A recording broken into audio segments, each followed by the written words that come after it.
leave it to the professionals.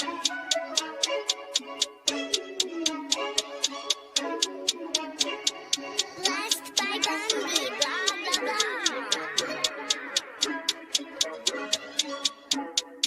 Started off with a bit, now I got coin.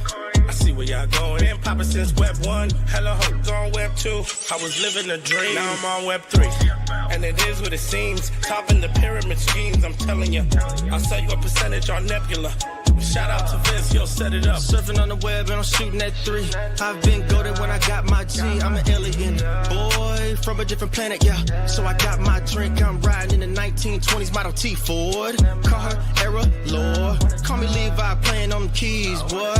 And I'm about to put my gloves on. If I said it, then I meant that. Yeah, I like that one, I'm about to get that. Crash that whip for the drumsticks, whiplash. I'm about to get them all. Are you with that? In a white boat, surrounded by blue. I want one, but I got a cop too. I wanna fly high in the sky, arms out wide, trying to soar from a bird's eye view.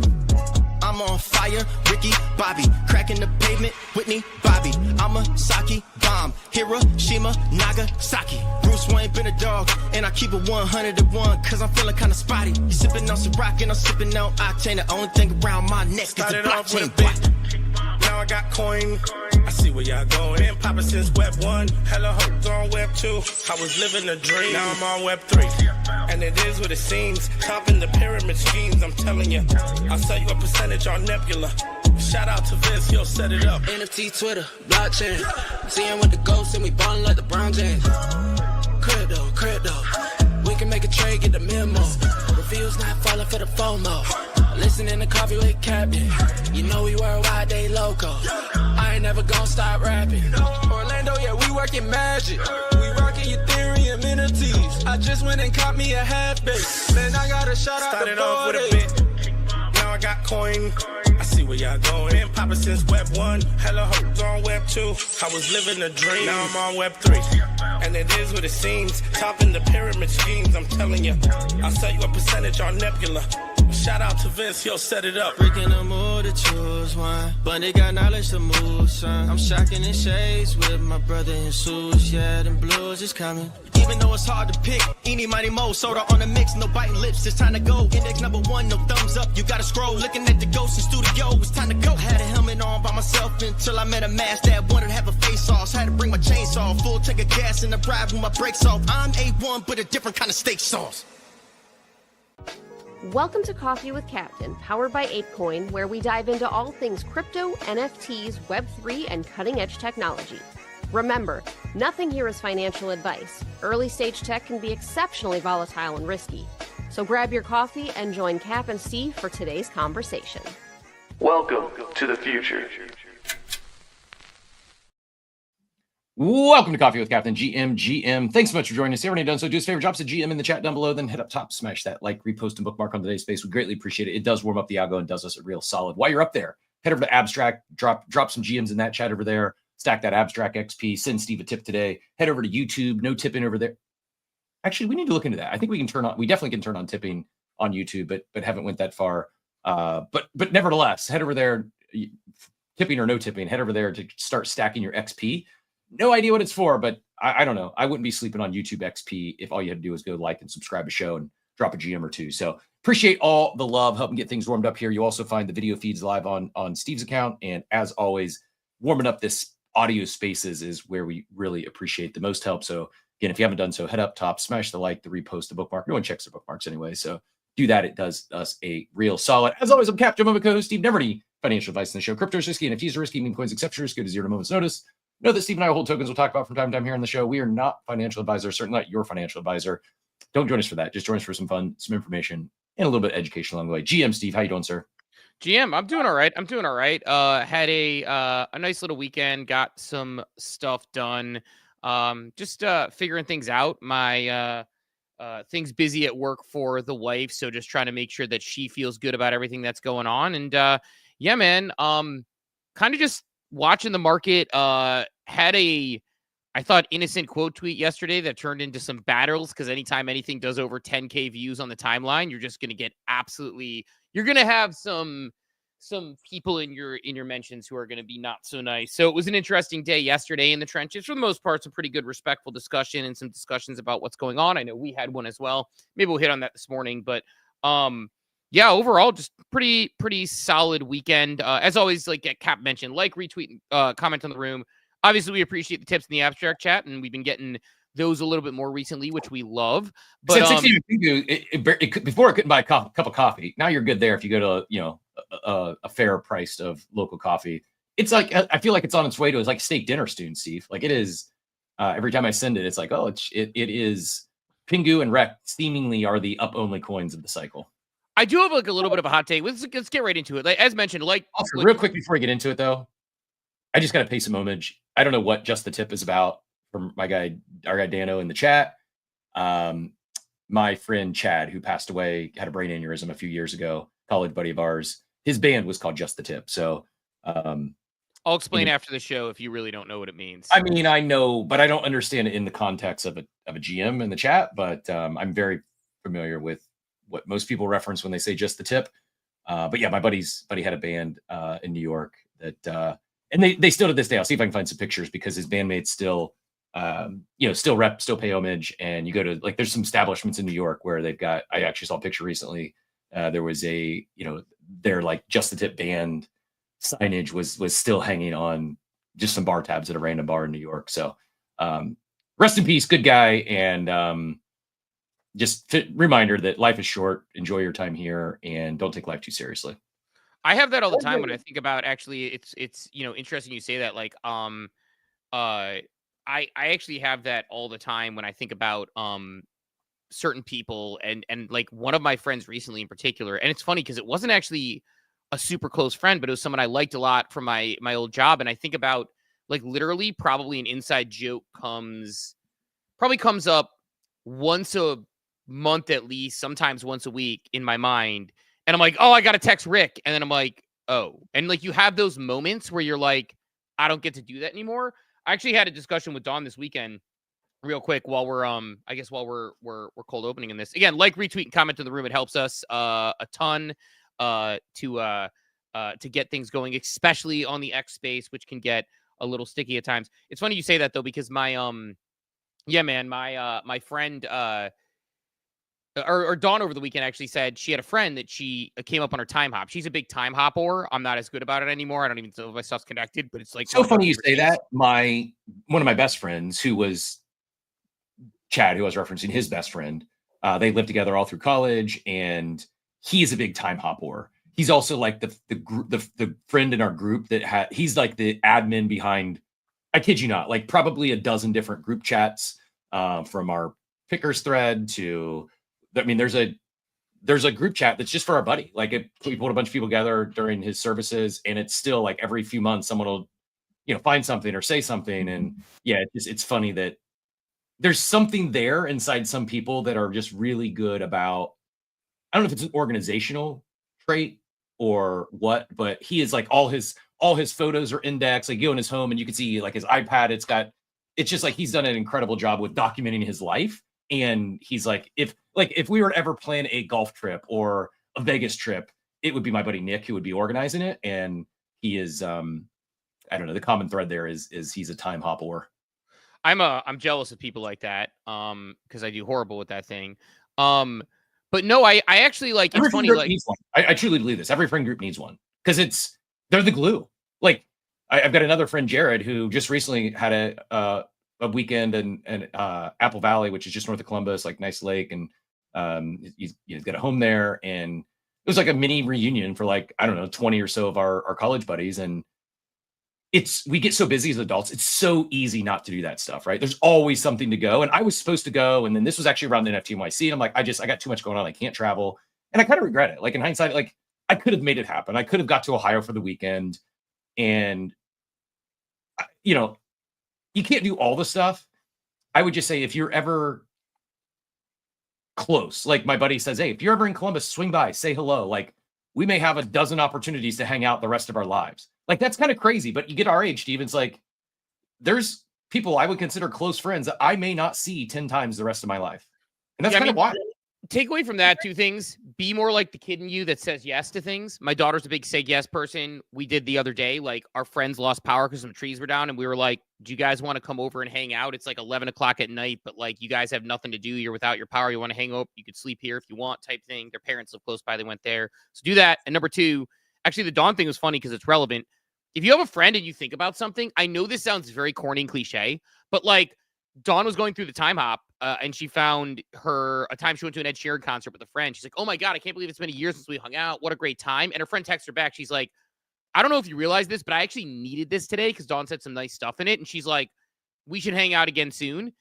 If you're thinking about it, just say it. What's the downside? Like there's very little downside to saying, oh my God, I just randomly remembered that time when we went and got Chinese food in San Francisco and it was ridiculous, yada, yada, yada. So let this be your sign of the day that if you're thinking about a friend or a family member, do it because you never know when that opportunity might slip or when it might go away. Like I said, my buddy Rick, I think about inside jokes regularly and I go to text him and I didn't text him every time I thought about it. Now I can't. So just something to think about. But Cap, a lot going on in the market.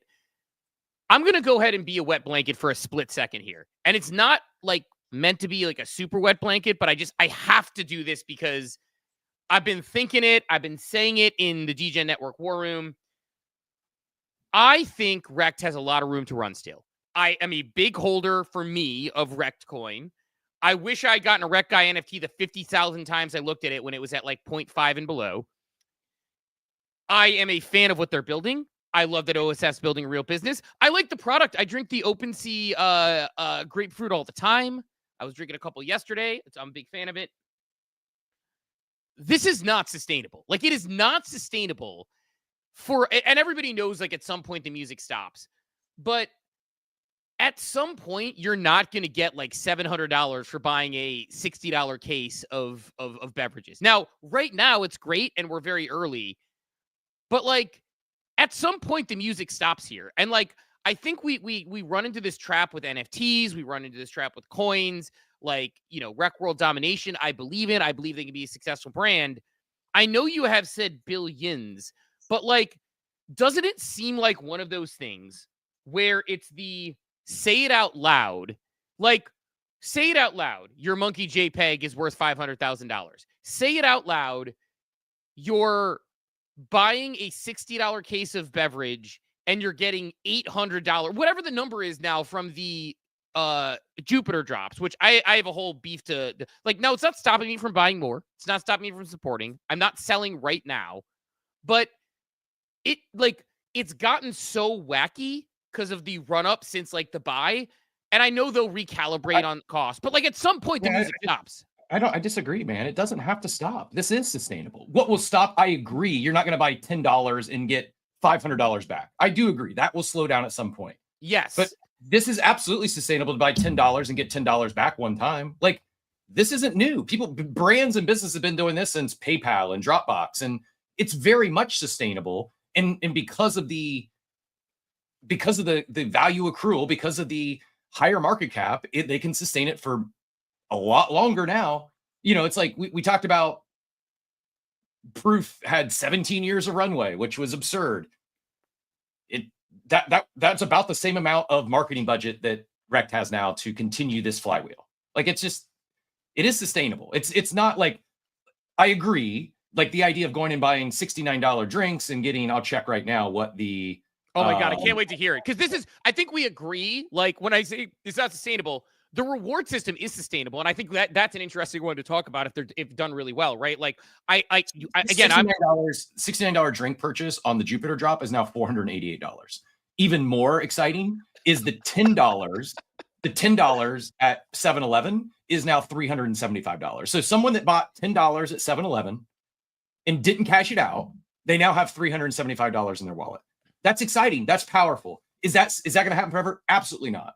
But these people are early. I think it's on par. It's very different. It's not the same thing, but it's like being early to a publicly traded company that ends up mooning, whether it's Apple or Amazon or fill in the blank. People got in very, very, very low.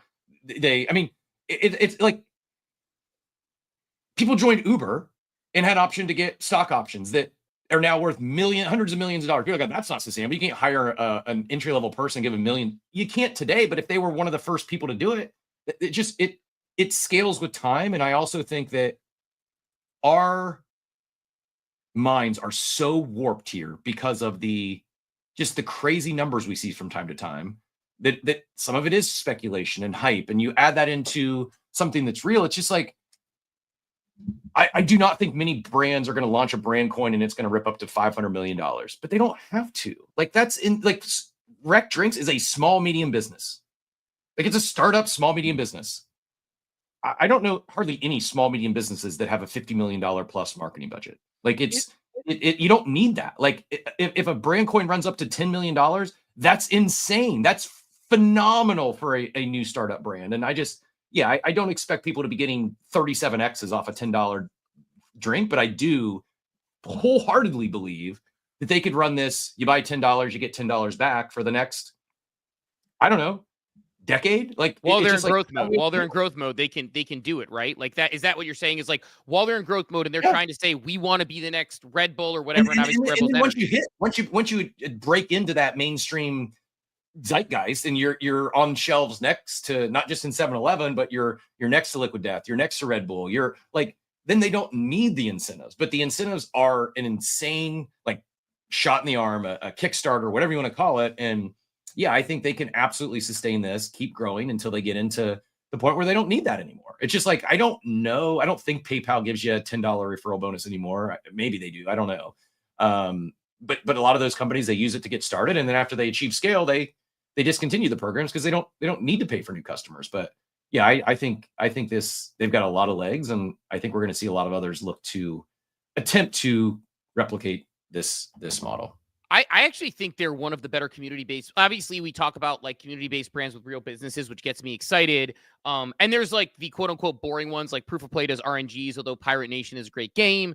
But like when you think about the actual sort of retail-facing brands, it's sort of like Rect is on there, and the Penguins are on there, and we see Spencer and OCG, which is on there, and building like real sustainable true businesses that like I can translate to people. I can translate to like 45-year-old soccer moms. Like that is like always people like kind of laugh that I always bring that up.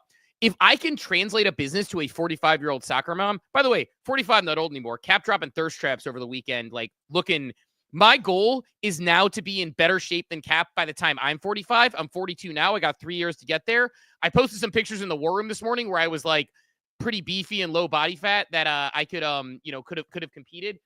Cap, I've never seen Fat Cap either. That was because you want to see a humbling picture. I'll pull it up. Like this. Oh my god! Like, and by the way, respectfully, not trying to make light of anybody's weight. I was fat. I was frumpy. I was unhealthy. I was sleeping like shit. And I mean, it looked like Cap ate Cap and then ate Cap again. Like it was crazy. Like I've never seen you that big before. My face, like just my forget like the man boobs. My face was like, oh my God, like and when you're in it, I don't ever remember feeling like that puffy and fat. Like, and I'm not fat shaming anyone. If you're like, everyone's different. I have high metabolism. It was inexcusable for me to get so far out of shape.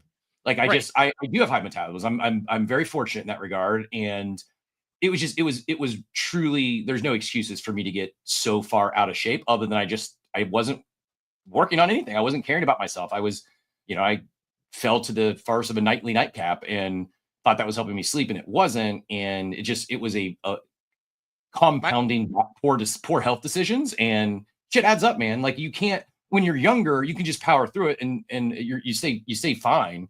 When you start aging, like your body just slows down. And yeah, there's the moobs.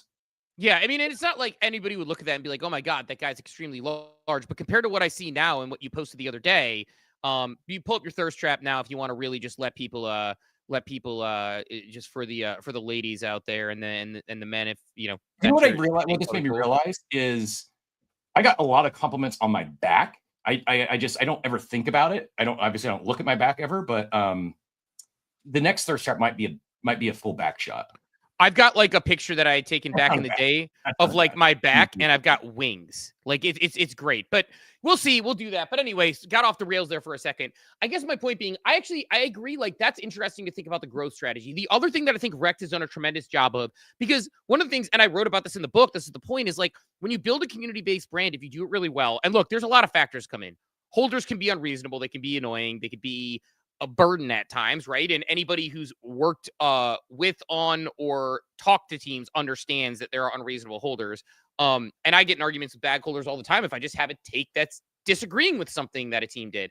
But at the same time, if you create a really good community-based brand, it is such a supercharge, because not only are all these people excited about the brand, which is in and of itself an intrinsic value, they're making these people rich, or at least making them money. Like right now, like bag bias is very real. We try to be honest about it on this show. Like we're like, hey, like one of the reasons I don't feel as bad about Pixel Vault, even though we are hypercritical of them on this show, with everything that's gone down, is we don't talk about it as much. Or I admit, like I did well on Pixel Vault, so I have less of an adverse reaction. I cover it as a sort of, person covering the news and talk about like what went wrong and how I didn't like it. I had a whole paragraph about it in an article about over financialization, but generally speaking, I did well.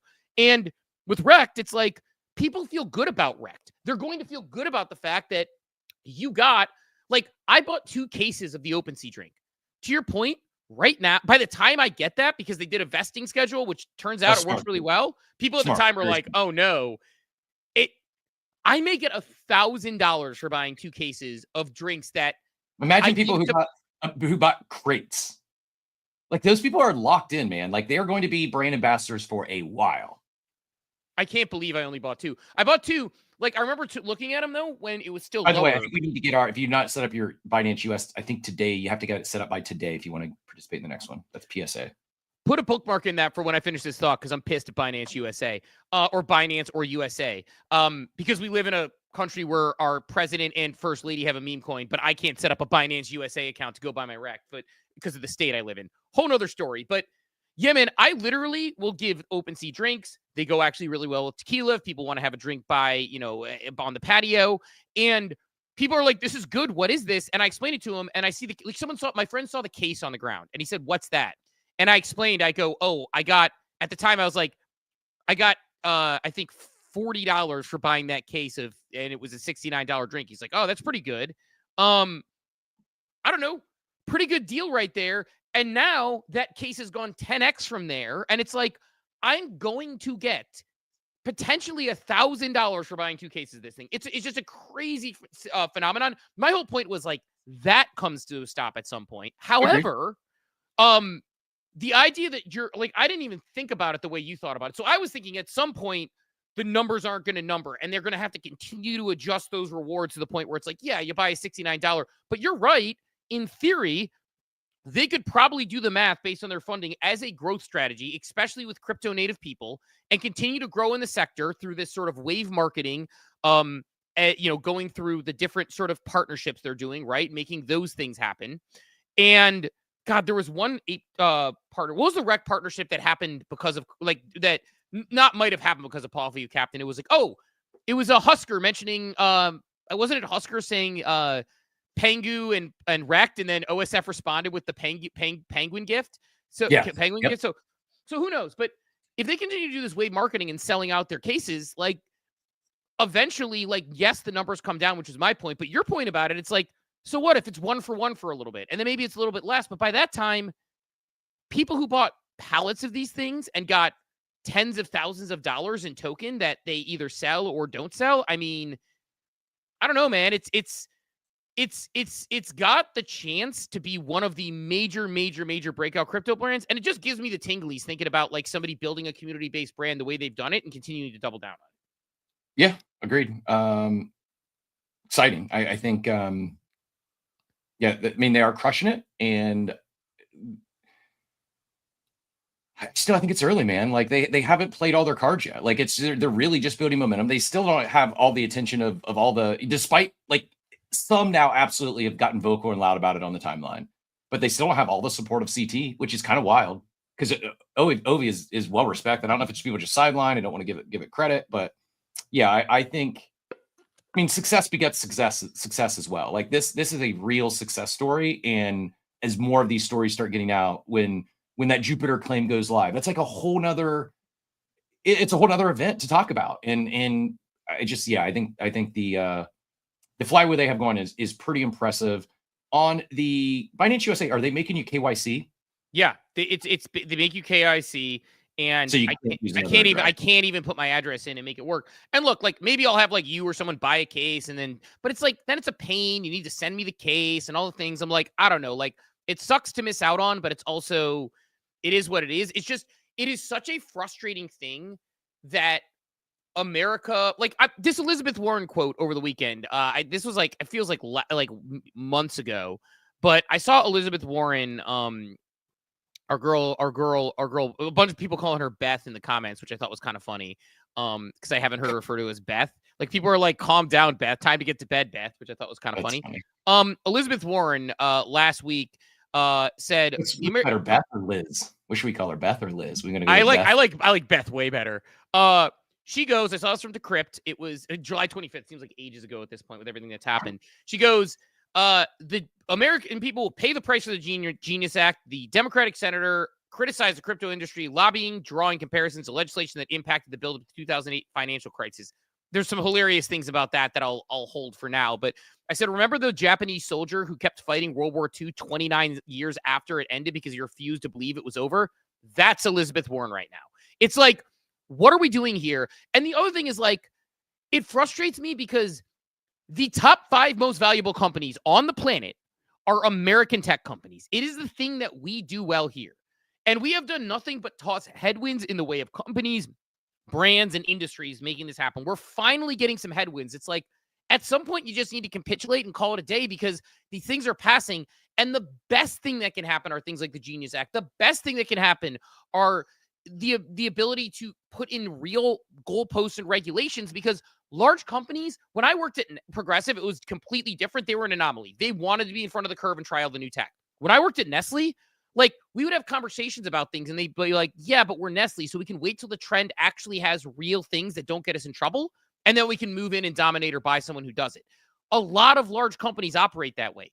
If you want tech startups to be building and creating billion-dollar companies in the AI and crypto sector, you need to create goalposts that they can work within. And so I don't know, like, but the fact of the matter, I guess going back to like, just like, there's my personal complaint is like, it is nuts to me that I can't set up a Binance USA account to go buy Rekt because I live in the state of Ohio. Yeah, it's absurd. It really is absurd. One last thing on Rekt, and we'll get to some other stuff here. We got a couple guests today, as well as a market update and Beezy Claw. We should try to do the Beezy Claw again. We're going to give it another go. We're going to have to get at it soon then. If we're going to do Beezy Claw, market update, and the more you know, we're going to have to go hyperspeed here. But one last thought on Rekt, and this is part of this flywheel I'm referencing, is you've got the equity holders who are vested. You've got community members who've been holding their Rekt guys from Mint and holding all their allocation they got with that. You've got this new wave of entrants who might have picked it up with a recent drink. Beyond that, I just saw this from Rekt Avocado. It's a clip from I'm not even sure who's interviewing Ovi here, but when you need to raise money for larger Rekt drink runs and inventory, where will you raise it? His answer, good question, Rekt Trillionaires. It's just like, this is how you build in crypto. This is how you build in public. This is how you build and bring your community along. I'm not glazing. I honestly think from everything they've done, it might be the most comprehensive, best attempt at building in public with your community and bringing them along for the wins. It's not just a big airdrop. It's not just a big allocation of a token that you can sell to get money out of, to pull some liquidity out. Like from the equity to now looking at, okay, our biggest supporters, our biggest believers, those that are holding 1 trillion Rekt tokens, which, by the way, I think they became millionaires or hit over 1 million. Actually, right now, I think it's $420 million market cap. Anyone holding 1 trillion Rekt is over 7 figures, and it's 437 today. So I think any of those Rekt trillionaires are paper millionaires on just that Rekt bag alone. And that's what he's going to look to for future rounds. Like, it's just like, it seems simple, but no one else has done this. Like, to this level, like, no one's done it. And this, like, as excited I am about Rekt, I'm excited about the model. And I think what got me so excited about NFT companies and how I thought they were building in 2021, few have actually executed on those plans. And I think now the bigger question is, can someone speed run this? Is the only proper way to do it? Is it going to take 4 years? Do you have to do the same, to build this sort of community? Is it a 4-year run, or can you speed run it now, having seen this playbook that's been executed? Is it possible to speed run it? I don't know. I don't know if we'll know the answer until someone actually does it. Yeah, I think that's where it's funny, because when I look back, I was listening back to our, we have this heated debate about the brand coin discussion. And I think we actually kind of agree on most of the parts of it. But the part where it's like, that's the part where my most sort of critical thing there is like, look, if we talk about brand coins, we talk about them as a loyalty reward. We talk about them as something that is, supported by the team, where they hold back a lot of supply. We talk about, whether it's issuing a PFP first or building a community first, then launching a product and then issuing the brand coin with it and having that intent. I think the part that I just don't see is like why I say it's a hard model to copy is because OSF has been here for years, right? He has been here through the bull, the bear. He has showed up every day. It's one of the reasons I respect, like, no matter who you like, people talk about like other people who create content. And sometimes people will occasionally get in a tweet where people are like, oh, I like this, the Nifty guys better than you, or you better than Nifty guys, or like you better than, the Farokes of the world. And my answer to that is like, Farokh, the Nifty guys, us, we showed up bull, we showed up bear. There is no like grift when you are showing up to the events and spending your own money on those things and continuing to support builders. And, I got in an argument with somebody who I gave him the Bart Simpson, at least you tried gift, because they were saying that like we're like, they tried to accuse me of being like retail and only noticing things when number goes up. And I tried to ask him for examples, and they said G's on Ape and Gobs. And I was like, well, James Hall's been on the show like 3 times, and Rita and his team has been on the show like 3 times. So try again. If you are showing up day to day and you're trying to highlight builders, like, it's working out well. Well, that's OSF. OSF has been here every day, continues to show up, great trader, market participant.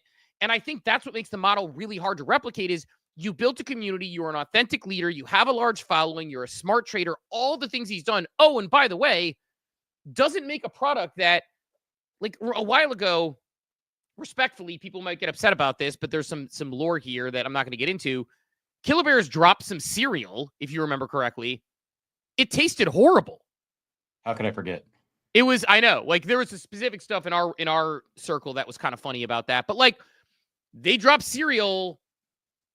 It wasn't tasty. I got it. And I was like, I donated it because like, it wasn't good. The Rekt drinks are good.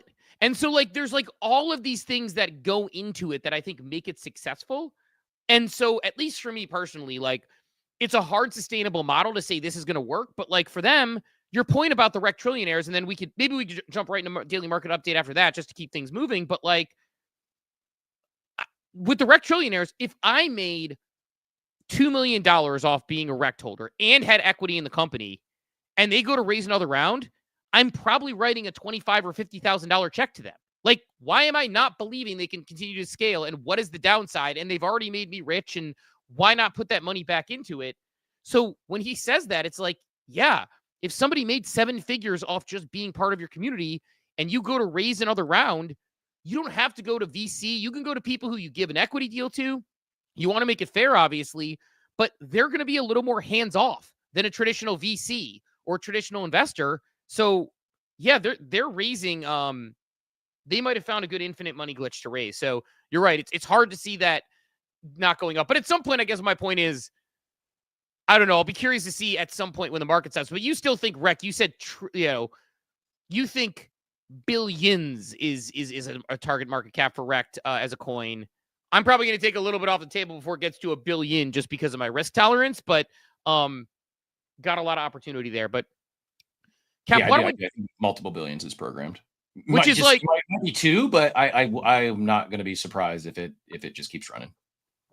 I mean, it's hard to look at it, and I know there's like how high I do believe is like, yes, they have to continue to execute. They have to continue their flywheel, but how high is macro. It's market dependent. You know, if things just continue, if we get an insane,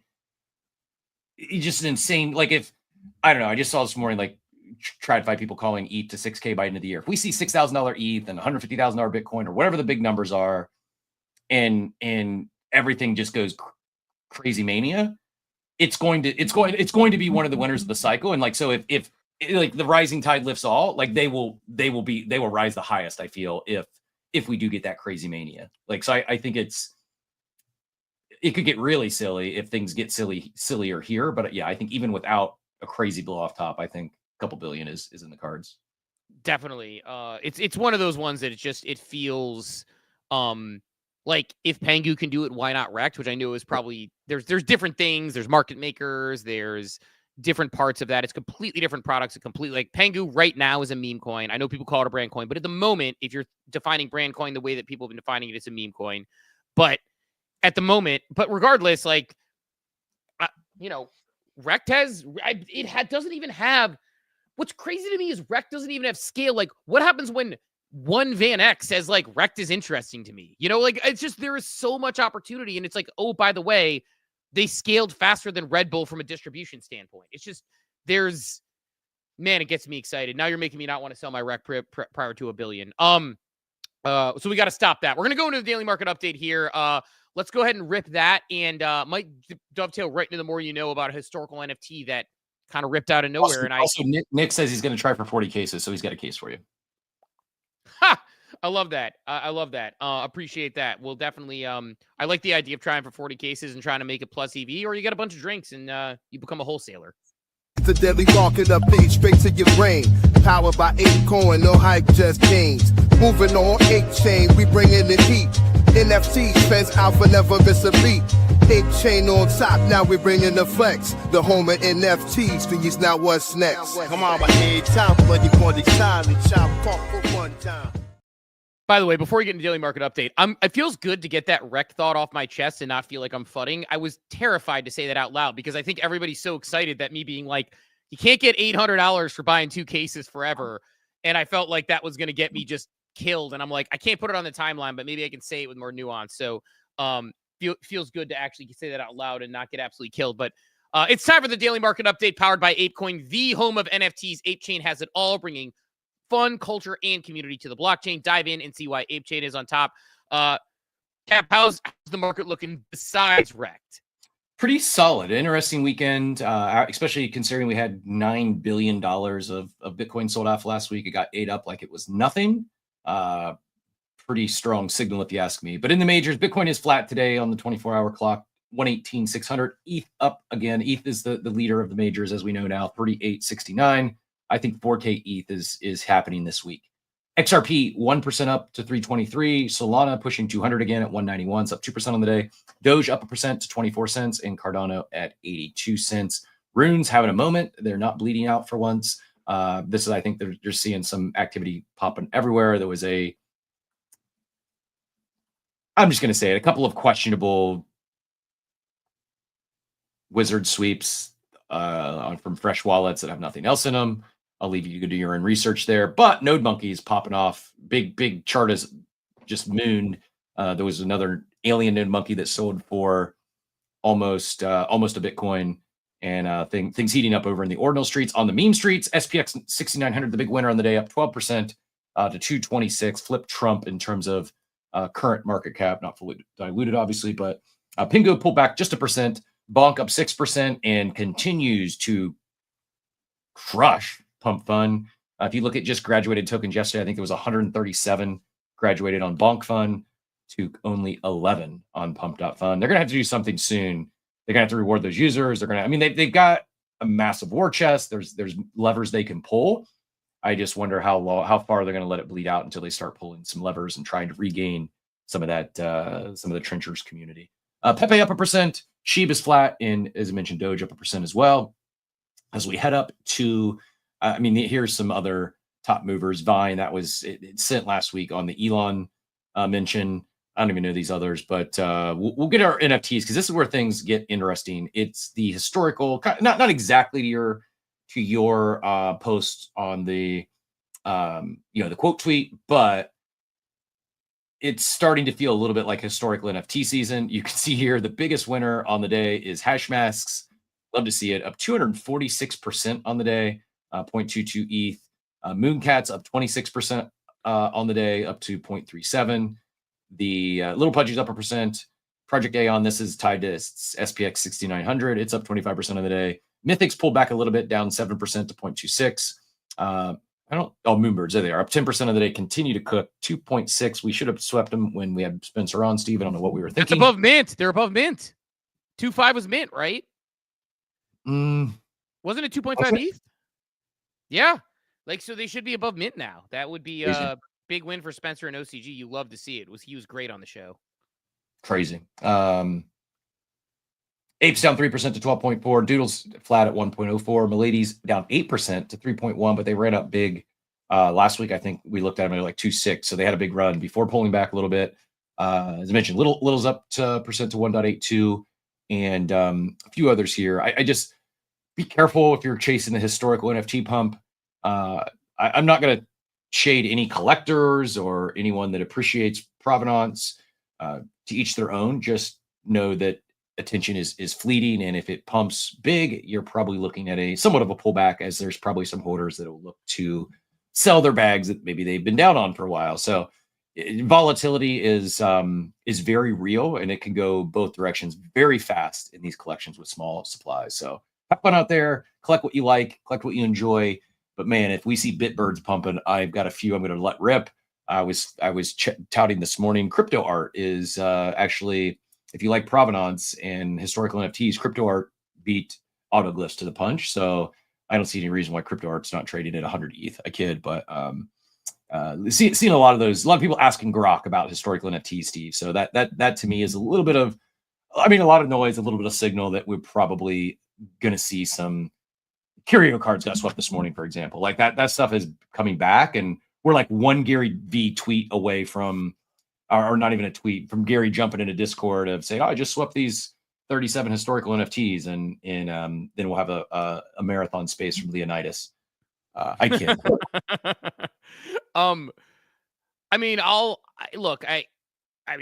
Don't tell me historical NFTs are back until you get yourself a Super Yeti, or maybe Jenkins of LA can get a Ripper. Although I don't know if you saw, Jenkins actually got bought.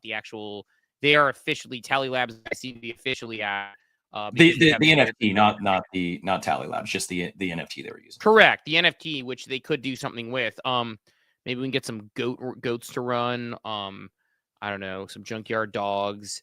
Just some dino monks. I'm trying to think of stuff that's like just completely buried down in the doldrums. But yeah, show me a Super Yeti or a Rare Ghost Club, and we can start to talk. But yeah, man, there's so many like crazy NFTs you can think about from back in the day that were, Smiles, everyone thought were going to be super hot, but the Hashmasks, I'm kicking myself. I have looked at Hashmasks like no less than 50 times and considered buying them when they were like 0.04, 0.05, whatever the number was, and ETH was way less.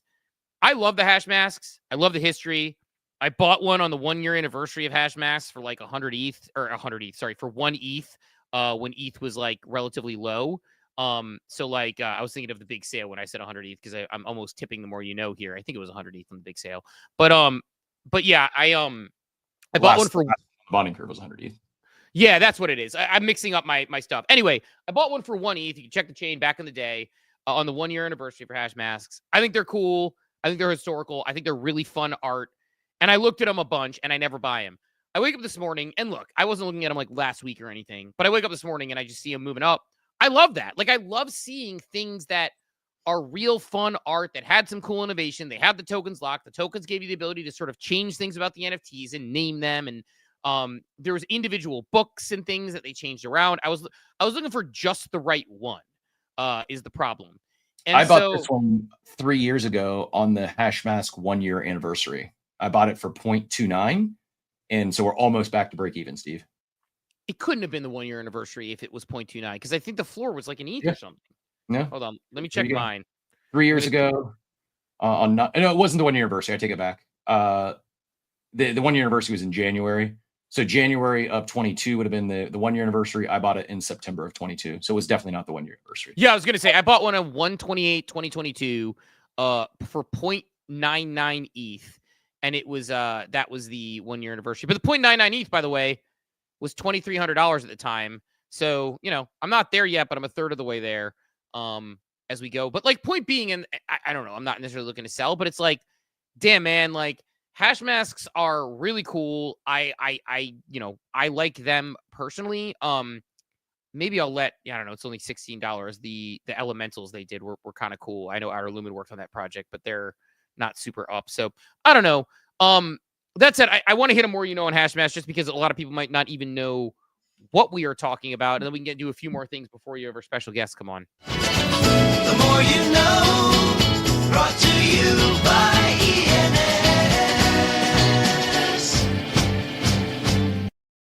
It's time for The More You Know, brought to you by ENS. And back in January 2021, Hashmask dropped as one of the most ambitious early NFT art projects, created by over 70 anonymous artists and launched by Sume Creek Labs. I don't know how to pronounce it. It looks like it's French. The collection included 16,384 unique portraits and introduced something new. Holders could spend the project's native coin and name their hash masks on chain, making them co-creators of the artwork's identity. The project exploded out of the gate, pulling in over 16 million sales within the first few days.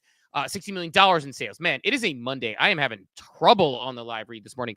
Some individual pieces went parabolic, like Hashmax 9939, named Sex, which sold for 420 ETH or $640,000 at the time. Another, God of War, sold for 300 ETH or roughly $500,000 at the time. Hashmask stood apart with layered rarity, mysterious aesthetics, and collector interaction all baked in. It wasn't about flipping JPEGs. It was about experimentation with digital identity and art as a living, immutable asset. And while the hype cycle has moved on, Hashmask still stand as one of the early projects that helped define what NFTs could be. And that was it for me. It was the creativity. It was the art. It was the anonymous nature of it. It was using utility. It was something that a lot of companies could learn from even today. And that was The More You Know, brought to you by ENS. ENS does more than you know, not just anchoring your name across Web3, but anchoring it across the internet. It's your identity, simple, memorable, and unmistakably yours. Security, interoperability, and ease of use. Go to ens.domains to secure your domain and learn more today. The other thing I would add to that is directly, indirectly, hash masks in their process wasn't part of the inspiration behind the Bored Ape Yacht Club mechanics. At the time, the bonding curve was the norm for NFTs. You had Hashmask do it, and then I think shout out to Von Frunten, safe travels this week. The Apemon eggs were a bonding curve. Like basically everything minting up until Bored Apes that I can remember, as far as NFT PFP collections, they were all, or really any NFTs on mainnet, they were all on bonding curves. So you were incentivized to buy early, and as more got sold, the price continued to go up to where, to Steve's point, like on Hashmask, the final one was 100 ETH. And part of their pitch, part of their value-added proposition or their marketing bullet points, so they had like 3 or 4. One of them was fair pricing, no bonding curve. And it seems silly today that, we're going to mint 10,000 NFTs. They're all going to be the same price. That's the standard. That's the norm today. When Bored Ape Yacht Club did it, they were the first of that era to offer fair, flat pricing for all mentors. Yeah, I think there's that. And also, people don't know this. People talk about the IP rights as being innovative for Bored Ape Yacht Club. They copied the IP rights, basically copy pasta from Hashmask. I think, the T's and C's, I think they even admitted this, right? I think Gordon said, we basically just pulled the T's and C's pretty close, or at least got our start right off the T's and C's from Hashmask. Yeah. And so I think that's one of those ones that you look at and you're like, that is a, again, people give Bored Ape Yacht Club the credit for the IP rights. It is absolutely the Hashmask that inspired that. So to me, they're cool. I love them. I'm glad they're catching a bid. I wish I should have about a dozen of them right now, and I don't. So I don't know. It down horrendously. down horrendously on that one. But we live, we learn, we move on. Glad that I have the one that I have, because I think it's pretty cool to own. And I don't know, like, sometimes you want to collect to own things. And look, if they absolutely rip to some crazy number, sure, but like, I'm not selling it for what it's at right now, unless I needed the money. Like, it's cool to own those things. It's cool to own things from 2021 and before. And I think that, there are things that I own that are in my wallet that I'm excited to have as, like, I don't know. Again, if it rips up crazy, it's fine, but I'm not planning on selling my VFriend. I love owning my VFriend. I love the fact that the VFriend was like sort of the beginning of my journey. Like, people laugh at the Punks comic. I love that I own my Punks comic, sitting behind me. I love that I have the physical behind me. So I don't know, it's just part about being a weird collector, I guess, and part of life. And there are certain things that you're really excited about that you don't want to part with. So yeah, it's good stuff. But I know it's a lot of the NFT news. Probably worth covering some of the retail stuff as well, and some of the TradFi stuff. TradFi continues to come and buy our bags, which I think we gladly sell to them. Trump Media, $300 million in Bitcoin linked option strategy, according to Bloomberg. The Christie's International Real Estate becomes the first major brokerage to create an exclusive division for handling property sales in crypto, which I know is something we've talked about on this show quite a bit. And Metaplanet buying another 780 Bitcoin for $92 million. We talked about the ETH strategic reserves. I don't know if there's an update on that from your favorite website on the internet, but ETH strategic reserve. Do you remember when I called 100 buy? I said I believe this will be 100 within a month. Do you remember what day I said that? I didn't write it down. Are we at 100? Because it definitely wasn't a month ago. I mean, it was probably like a week and a half ago. We're not at 100 yet. We're at 64. Here's the updated list. You can see Bitmine over 2 billion already. Can you give it a zoom? A couple zooms? Yeah, SBAT at Bitmine at 2 billion of ETH, SBAT at 1.4 billion, ETH still in third at just over 900 million. But yeah, now a total of 64 entities. When I first looked at this, while you do this, by the way, I'll be right back. I think I might have to personal thing. I'll be right back. I think this might have been 40-ish when we first looked at it. Now 64, and I just rapidly on its way to 100 of these strategic reserve companies just stacking ETH. And talk about up only charts. It looks like Ethereum Foundation sold 1,000 ETH yesterday, doing their part as always. We talked about ETH strategy that was on that public raise on Saturday, bought 4.2 thousand ETH. That puts them up at 20th on the list now at just under 50 million of their ETH holdings. GameSquare is another one. This one's all the one buying NFTs as well. And we also had a former BlackRock executive join. Was it man, now I think it was GameSquare, but I need to go back and check now. My brain isn't fully working.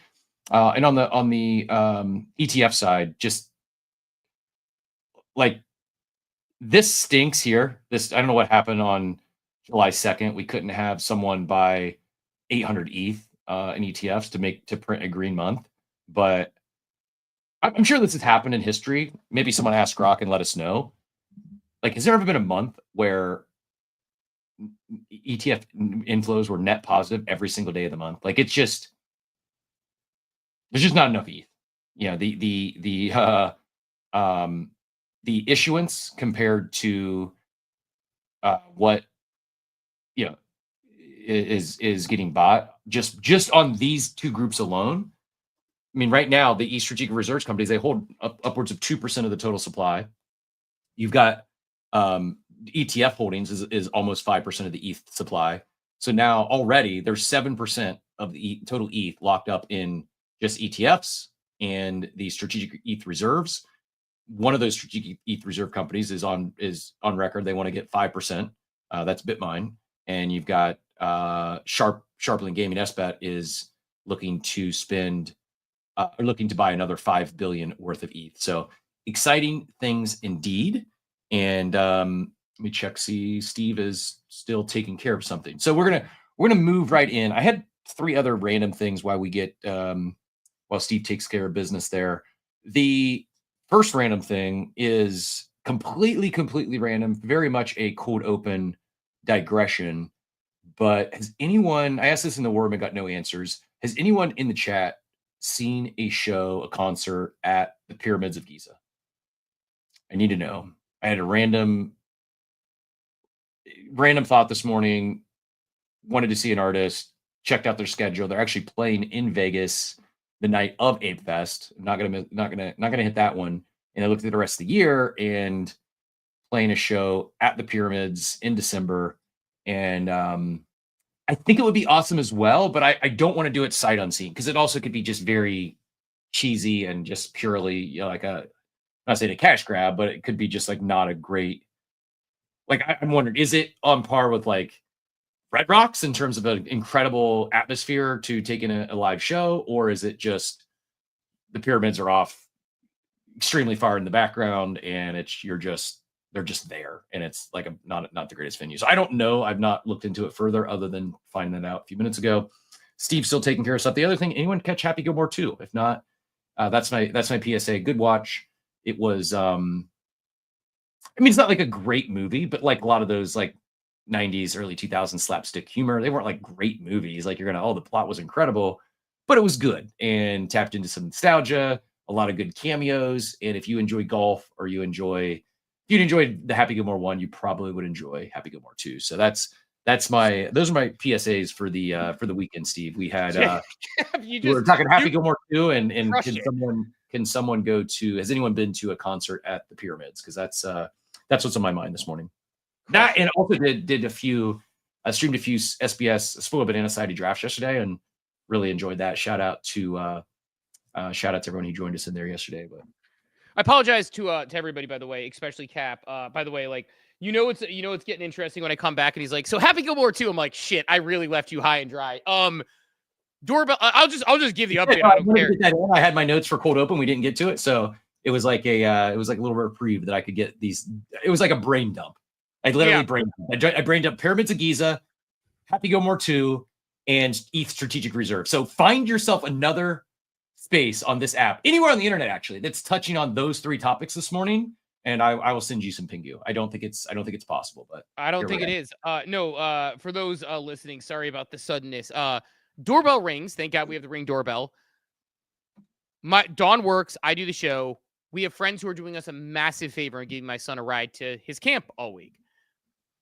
Son's alarm apparently didn't go off. Doorbell rings, run upstairs. Son is in bed. I'm like, bro, your friend is at the door. Like, you need to get up and get dressed right now. And he's like, starts moving and he's like, does camp start earlier this week? I'm like, homie, it's like 9:00. And so I got his lunchbox ready because his lunchbox ready need to have the ice pack in there. Got him downstairs.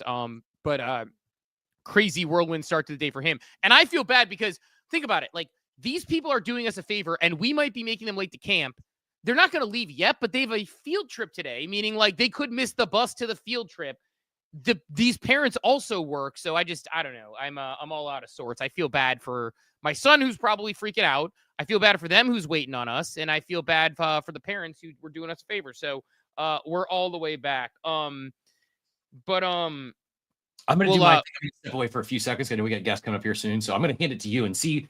Like, I'm really curious now if you have 3 random topics you can touch on as well. I'll be back in like probably 60, 90 seconds.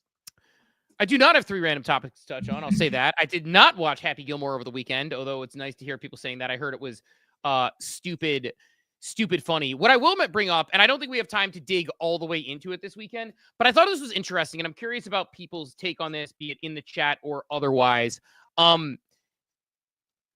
This weekend, I saw a post that came out, and this is like one of the topics I think we probably even need to push to tomorrow with our guests coming through.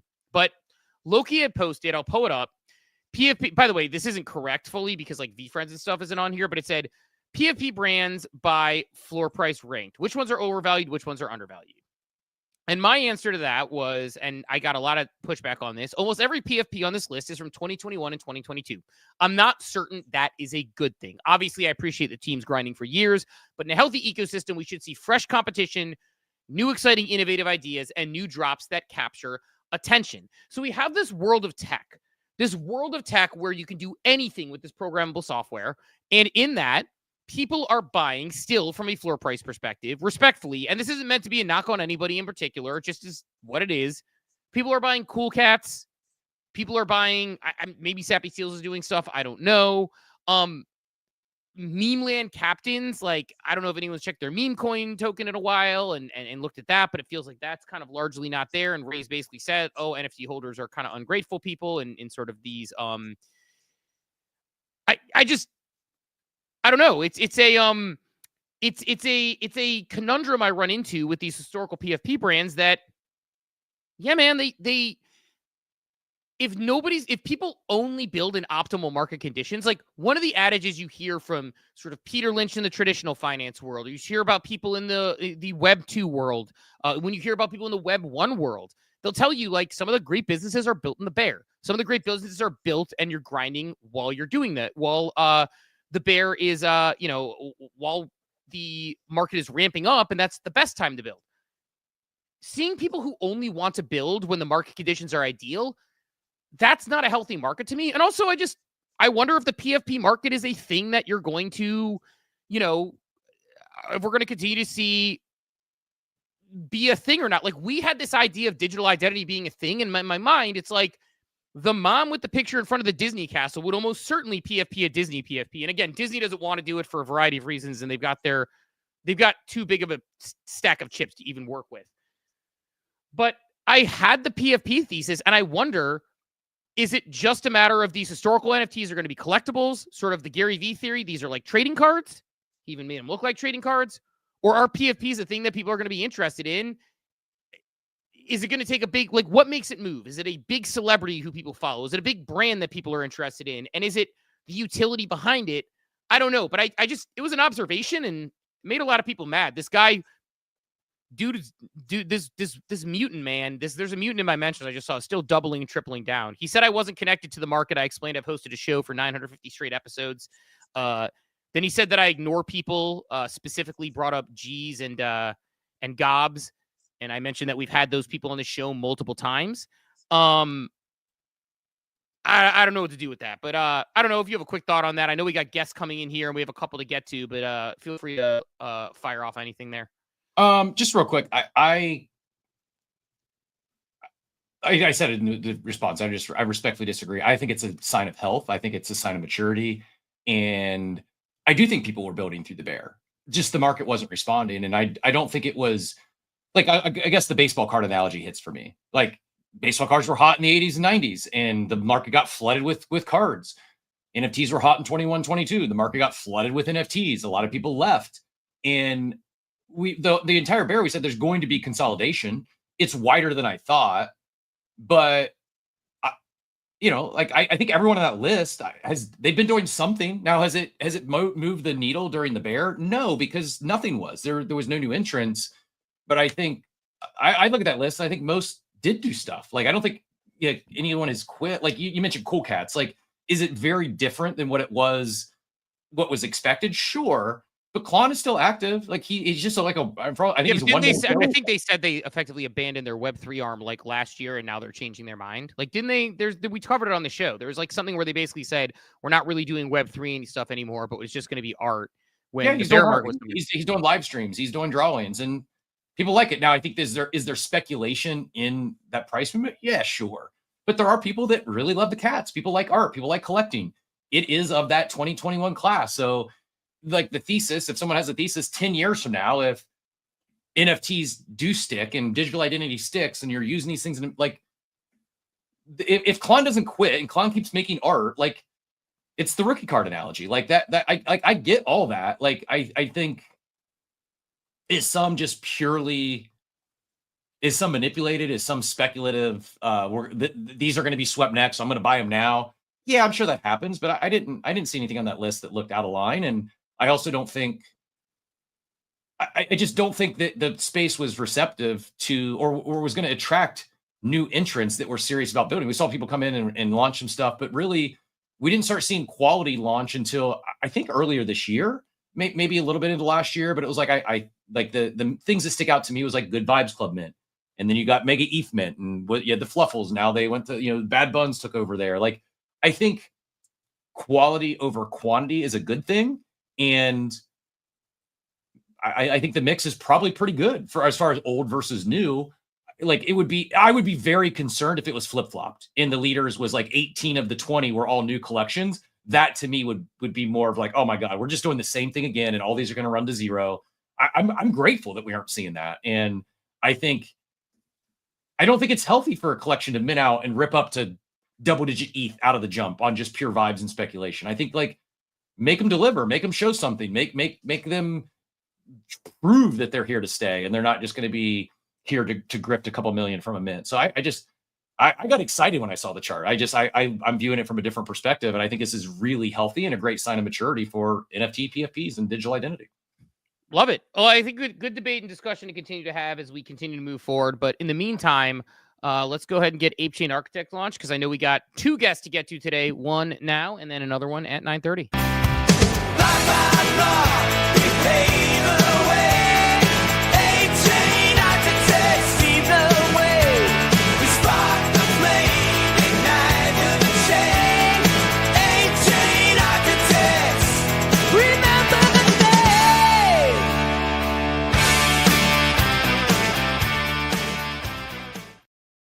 Cap, always good to bring on a guest who is building on Apechain. I will hand it to you to take this away. We need a better live read to bring people into this, though, for sure.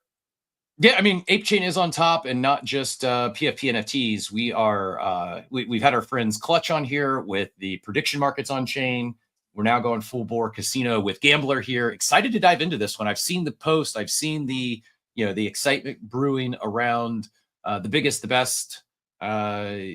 30+ type communities, top tier streamers, engaging fun spaces, all things Gambler. Excited to hear more. And the one thing that I don't know, I mean, it was announced, but I don't know if it's been talked about much, that Apechain becoming a Gambler shareholder.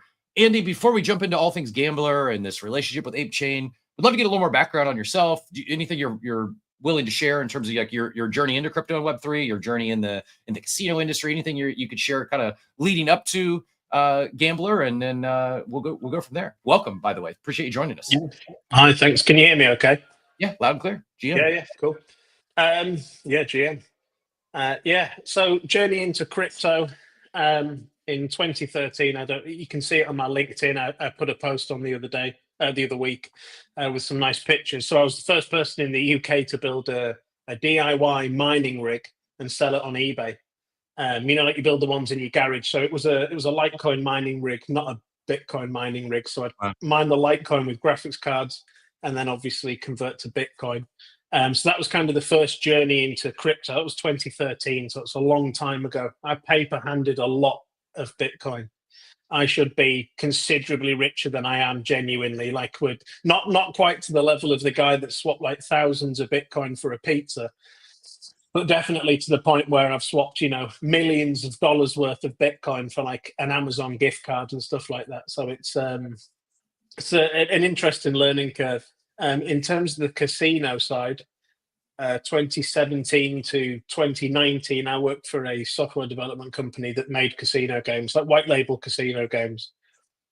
So like that's where the two kind of, that wasn't crypto, that was entirely fiat, but that's kind of like the two backgrounds for those have then, in August 23 have fused to be like, let's build a crypto casino. So can we start there? I mean, before we get into Apechain, before we get into like specifics of Gambler and all that you're doing, like in your opinion, how does bringing it on chain, how does blockchain tech make crypto casinos better than non-crypto casinos? What does this unlock? Why bring a casino on chain? Well, Gambler isn't fully on chain. Just for a start, it's like most of the games that Gambler has, like any casino, first thing that people look for in a casino is the well-known games providers like Pragmatic. Pragmatic games are not on chain. Will Pragmatic ever make them on chain? Probably not, because the Web3 market is much smaller than the Web2 market. There's no benefit to them to do that. So most of Gambler's games are aren't on chain. Interesting. In terms of being on chain, the ones that we're starting to roll out now, we'll roll them out first of all off chain, like the games that we're building in house. But then we will eventually switch it to on chain. All our in house games will have an on chain element, and on chain just makes it fair. I mean, well, visibly fair. You can literally go and check. At the same time, like I had one guy that messaged me and he said, "Oh, I've been losing loads and this is rigged and whatever else." So I just sent him all of our reports because the games on Gambler are, these are huge companies that make these games. So I just sent him all of our reports of and I don't care. I'm not bothered. We take great pride in the fact that our RTP is 97%. So like, if anyone wants to see like the reports of providers like total bets, total won, you can see our margin in it. I don't care. It's we're very, very transparent, and the RTP at Gambler's fantastic. The on-chain side of it, when you put it in, though, just means that anyone can basically sit there and look at it on-chain and say, well, this is what they've had in, this is what they've paid out, this is what they're left with. This is often, it's what I was thinking, but I'm glad that we're aligned there, because so often we talk about, okay, it's better on-chain. We're just talking Rekt. On-chain loyalty programs are better than their predecessors off-chain if done correctly. You could probably build a business case on either or. Like, oh, it's not really necessary on most things that people bring on chain. Like it's like an incremental improvement. Not with iGaming, not with casinos. It's far better than iGaming off chain, in my opinion, because I'm not saying any of these big companies you're working with, but it's very common for like a lot of the ads you probably have seen popped up on Instagram or another app you might play. A lot of them are scams. And I had experience in my own personal life. It was like maybe a year and a half ago, someone that I knew was burning like, I don't know, $1,500, $2,000 a month on iGaming. And I did a little research. I'm like, hey, I'm not trying to like embarrass you, but this is a scam. Like, it's not fair. Like, there's a class action lawsuit against this. They've proven in the court of law that this company is not doing what they say that they're promoting. Like, they are stealing your money. You might win once, but if you keep playing long enough, the house is going to win. And the deck is stacked in their favor. Like, it is, you're playing in the dark. When you bring it on chain, everyone can see it. Like, it's just, whether it's 97 or 90, like what, like it's provable. And I think that is, like, I see a future where all iGaming is done on chain. Like I said, all legitimate and fair iGaming is done on chain. Is that too aggressive a statement, or do you agree? No, I think your issue at the minute is that Web3 is vastly smaller than Web2. So all these games providers, when we speak to them, the revenue that Gambler's done in such a short period of time only in Web3 is impressive, but it's still tiny compared to Web2. Only when you've really onboarded Web2 to Web3 will any of these providers bother doing this, because they just wouldn't otherwise. It's just not going to happen. So Web3 needs to get a lot bigger before that day comes. But genuinely, I think it's inevitable that the day will come. Everything's going to be on the blockchain at some point. So it's only a matter of time before all of these things are on there. And it makes it easier. It's like there would be, imagine if nobody, like I will get people that message me and say, I've lost 10 grand today playing on this game.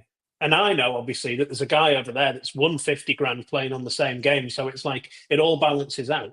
But I could just send people to the blockchain and just say, just have a look. This is you. Here's everything else. So it make my life loads easier to have just a great big, list of all the games and all the activity on the blockchain. It can backfire though if you get greedy. Well, I say backfire. It's not. It's brilliant. Not to name them, but there was a casino that launched not long ago, and it's on the blockchain, and it showed basically that their RTP was about 70%. So you could, you could define RPP. RTP, return to player. So in your example, 97.5, Gambler and your partners, you're taking basically a 2.5% rake. 3%, yeah. Our RTP is 97%. And it goes up and down every month, like it varies, but it balances out at that point. Like 1 month it was 110. That was last year in October. There was a lot of wins, and basically the RTP went, hey, people won more than they'd put in. Technically, we made a loss in that month, but that's the only month that's ever happened. So we've essentially got a 3% margin of everything. Like our only goal is to just bring more players in and increase the total amount of bets. That's it. And then from that, we then increase our earnings. But yeah, so we've got 3%. You know, other games on other ecosystems, I'm not going to name them. But, you know, they've got RTPs of, you know, 80, 85, you know, Gambler 97, you know, and we can release all of the, well, we use the best providers in the world. You know, these guys they're not scammers. And you can just look at our total wagered versus total won and see, you know, you can work out the RTP yourself purely from that. Yeah, and I also like we talk a lot on this show. Like I come from a DFS background. We talk a lot about sports betting. We're obviously in crypto and in the quote unquote DJ casinos. We've talked a lot about poker players. We don't really talk much about iGaming here. We haven't historically. I don't want to spoil it. I'm aware, and I actually just did a quick ChatGPT ask because I wanted to make sure I've got current numbers. But I'm curious for our chat. How would you rank iGaming, poker, sports betting, and DFS in terms of sizes of their TAM, their total addressable market, their combined industry annual revenues? I'm curious how chat think that those rank out, and then we'll have Andy share, or I'm happy to pull the ChatGPT data. But just what do you think of those? I'm kind of leading the witness here a little bit if you're catching what I'm putting down. But I'm curious if anyone really knows the size of this industry that is iGaming, because I think it's probably going to shock some people. When you say iGaming, do you mean like are you talking like slots, like what you're looking at right now? Yeah, or do you mean actual games that don't have any betting? When I think of iGaming, I think of like slots, games I'm looking at like this. I think of basically all internet gaming, games of skill, fun gaming that's not poker, sports betting, or DFS. Maybe my definition is wrong. But I have absolutely no idea, but I bet it's going to be big. Yeah. What is it? It's massive. iGaming, what we're looking at here, dwarfs all those other industries combined. You're joking, really? Yeah, it's absolutely huge. Like, so in this, I never understood. I think Facebook is a big driver of this. Let me show you I'll show another screen here. Let me close my sidebar. I'll show you my ChatGPT so you can get it directly from the source here. This is iGaming, online casinos, online poker, sports betting, lotteries. It's combining all, I guess, here. So maybe that's why the number is so big. But you can see in the US, regulated on iGaming, they are including casino, or they're including betting. In my brain, I've separated sports betting from the online casinos. It's 27 billion annually in the US, or projected to grow there by 28, 85 billion annually, compared to online poker is 9 to 10 billion globally. Sports betting 13 billion again just in the US. Globally it is pushing it, but DFS is it pales in comparison to iGaming. And this comes again, I come from that DFS world. To me, it seemed like, it's DFS is everywhere. Everyone's seen a FanDuel and a DraftKings commercial. But the reality is these games that you're seeing on Gambler here are far more popular, far bigger user bases. And it's not, I think also my assumption is it's really taps into an entirely different demographic. I think when you think of poker, sports betting, DFS, it's a lot of us that are similar. We're all in that world. We're like degens. I think there's a lot of people that play these casual games that absolutely would not consider themselves degens. The person I was referencing earlier, I didn't even know they were doing this. And I happened to become aware, and I talked to them about it, and I tried to educate them. But I think it's a lot of your casual players, your casual gamers. They see an ad, they enjoy playing Candy Crush, and they may win some money, but the reality is most of them are not fair, and the house is always going to win. So again, I'll get off that rant, but yeah, I don't know if you have anything else to add to that. Just the size and scope of how many people are playing on-chain gaming. And you can see, just if you hover over one of the games, you can see the RTP on them. Oh yeah. Okay. So it calculates it in the back. That's great. So 96, so you can, like by comparison, like DFS best ball, the standard is like 10 to 15% rake. Here you're looking at a 3 to about a 3% rake on average, with this RTP being so high. It really does that guarantee people are going to win? No, the house is still going to make money, but this is fair compared to some of these scams you'll see the RTP, I'm going to guess, is like maybe 50%. So it's just like this, you don't know unless it's on chain or unless someone takes legal action and it gets discovered in discovery, right? It's just like, so this is, I think the other thing, and I'll hand it back to you with this, Andy, is like, I view this as a massive onboarder for crypto because there's just so many casual players that, I'm connecting some dots here, jumping ahead a little bit, but I think a lot of these players will end up finding themselves on Ape Chain and not even realizing it, right? It's just a better game than ones that can't prove that it's fair and what their RTP is. It's so with those on there, so the RTP that you see, that's the game is, that's what they're set at. So like if that was lower, for example, than what it's, I mean, I can't change the RTP on other people's games for a start. Anyway, that's their games. But if that was lower, it would show on there when you hovered over it that it was lower. Like the numbers in the back would, do you know what I mean? It would know it. It'd be like, well, the math on this is working it out at, because all you need to do is take total wagered and total won, and it'll give you the RTP. It'll show you what your percentage is, and that's all it works out. So if they were cranked right down for whatever reason, you'd be able to see it anyway. Like you can literally just hover on something. So go back to Mummy Jewels. That one, yeah, 96.5. So yeah, everything will balance out, average out roughly across the whole casino at 97. That's how I don't work out the RTP on individual games. Obviously, it's just the entire casino. What does this pragmatic play? What does this bar at the bottom mean? That's the volatility. Oh, okay. The pragmatic's the games provider, but that's the volatility of the game.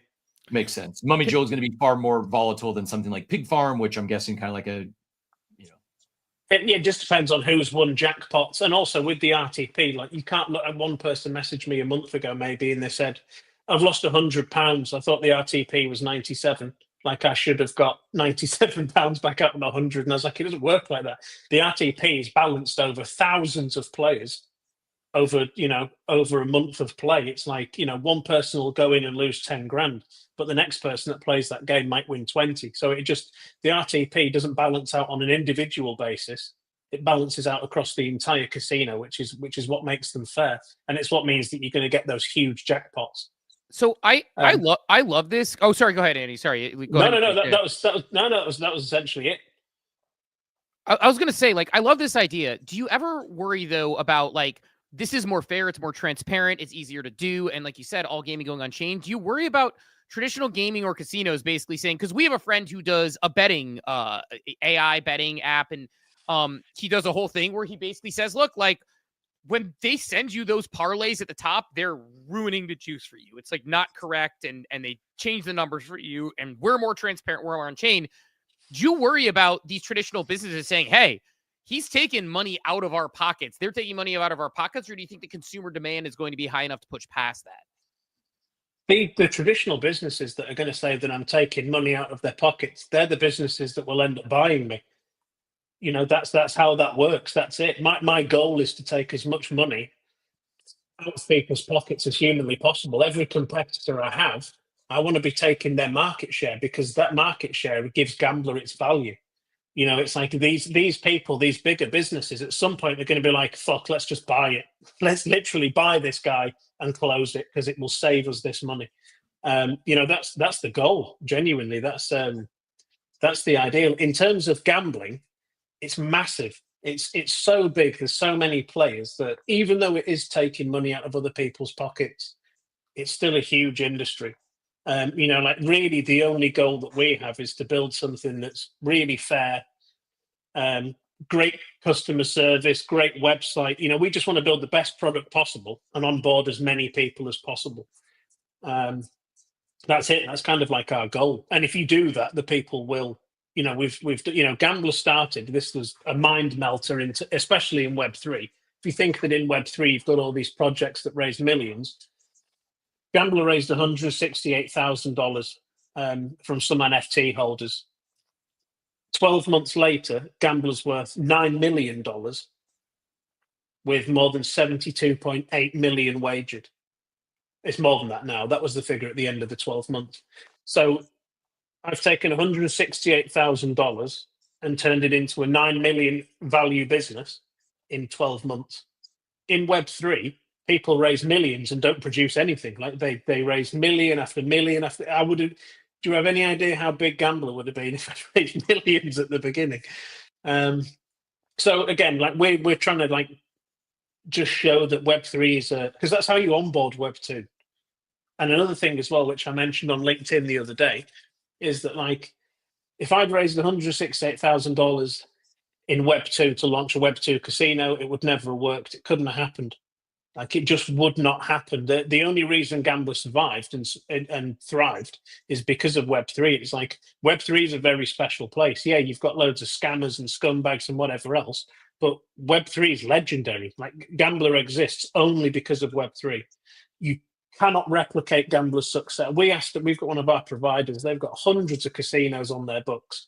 And we went and saw them and they were looking through all the accounts and everything else. And they were just like, you just can't do this. Like this shouldn't have worked. It shouldn't have happened. But the answer is, well, it's because we did it in Web3. So sorry, I went off on a bit of a tangent there. But yeah. So, yeah, I mean, it's great. I mean, it is a place where I think that we almost take for granted sometimes. I was just talking to someone this morning. Like my favorite part about being here, as silly as it is not like chasing gains is fun and gambling's fun and all those good things, but it's actually being around people like yourself and others that allow me to be close to sort of the cutting edge of tech and the smart innovators. And you almost have to sort of sift through a little bit because in any industry where there's opportunity, there's going to be people who take advantage. But to your point, there's going to be a lot of really smart people. And just to dovetail on that, like you mentioned ApeChain and the partnership with ApeChain, what gets you excited? You hit it on a little bit again, but like, what gets you excited about this partnership? Like, why ApeChain and why should others look at it the same way? We partnered with Abstract a few months ago, and I'm not going to drift into a huge, big anti-Abstract. Abstract has done a lot of things really well. Like at the minute, I've got my little Abstract meme coin portfolio, and it's, I'm up like 45 grand in 3 weeks. It's great. But ApeChain are business people. So it's like, it's a different kind of person that you speak to. Speaking to people, again, it's the easiest way for me to explain it. I'm not trying to disrespect anybody, but you can speak to people Abstract and they will not grasp the longer term business implications of what's going on, of what they're doing, of maybe, not giving you things or giving you a certain level of assistance. You speak to the guys at ApeChain and it's completely different. They're business people. Like just from day one, the questions are different. The answers are different. We've been really, really, yeah, here you go. Yeah. Yeah, literally. It annoys me because I'm also, just so you're aware, slightly controversial maybe and outspoken on some things. So just to say here, if you go back up, where it says 400,000 to an audited 9 million, that 400,000, half of that was stolen in a huge scam in Web3 that everyone will be familiar with, Stacks, Trade AI, whatever you want to call it, that whole thing there. So they originally, at the very beginning, wanted to buy Gambler before I'd even built it. It was the earlier version of Gambler. And they wanted half. Anyway, it's a long story. But so actually that 400 grand, when we restarted Gambler after they'd stolen all of our money, it's $168,000 from the NFT raise. So it's half of that figure. But I didn't want to go into that huge thing on LinkedIn. But I see stuff on LinkedIn all the time about NFTs are bullshit, crypto's bullshit, Web3 is bullshit. Well, there's a $9 million casino built in 1 year purely because of all three of those things. So that was just my little fuck you to some of the people that I see on LinkedIn. Because the thing is, it's true as well, and it's annoying. It's like, if you shouldn't even argue with them. Like, if you cannot see the value in Web3, if you cannot understand, like in 2013 when I was making those Bitcoin machines and people were like, yeah, but it's completely made up. And I was making 1 Bitcoin per machine per day. Like, if you go back onto my LinkedIn and scroll, you'll see the other post, which is the, all these machines that I was building. I got laughed at in 2013 for this. I'd be so fucking rich right now if I hadn't have listened to those people. Do you know what I mean? But I was younger and I didn't.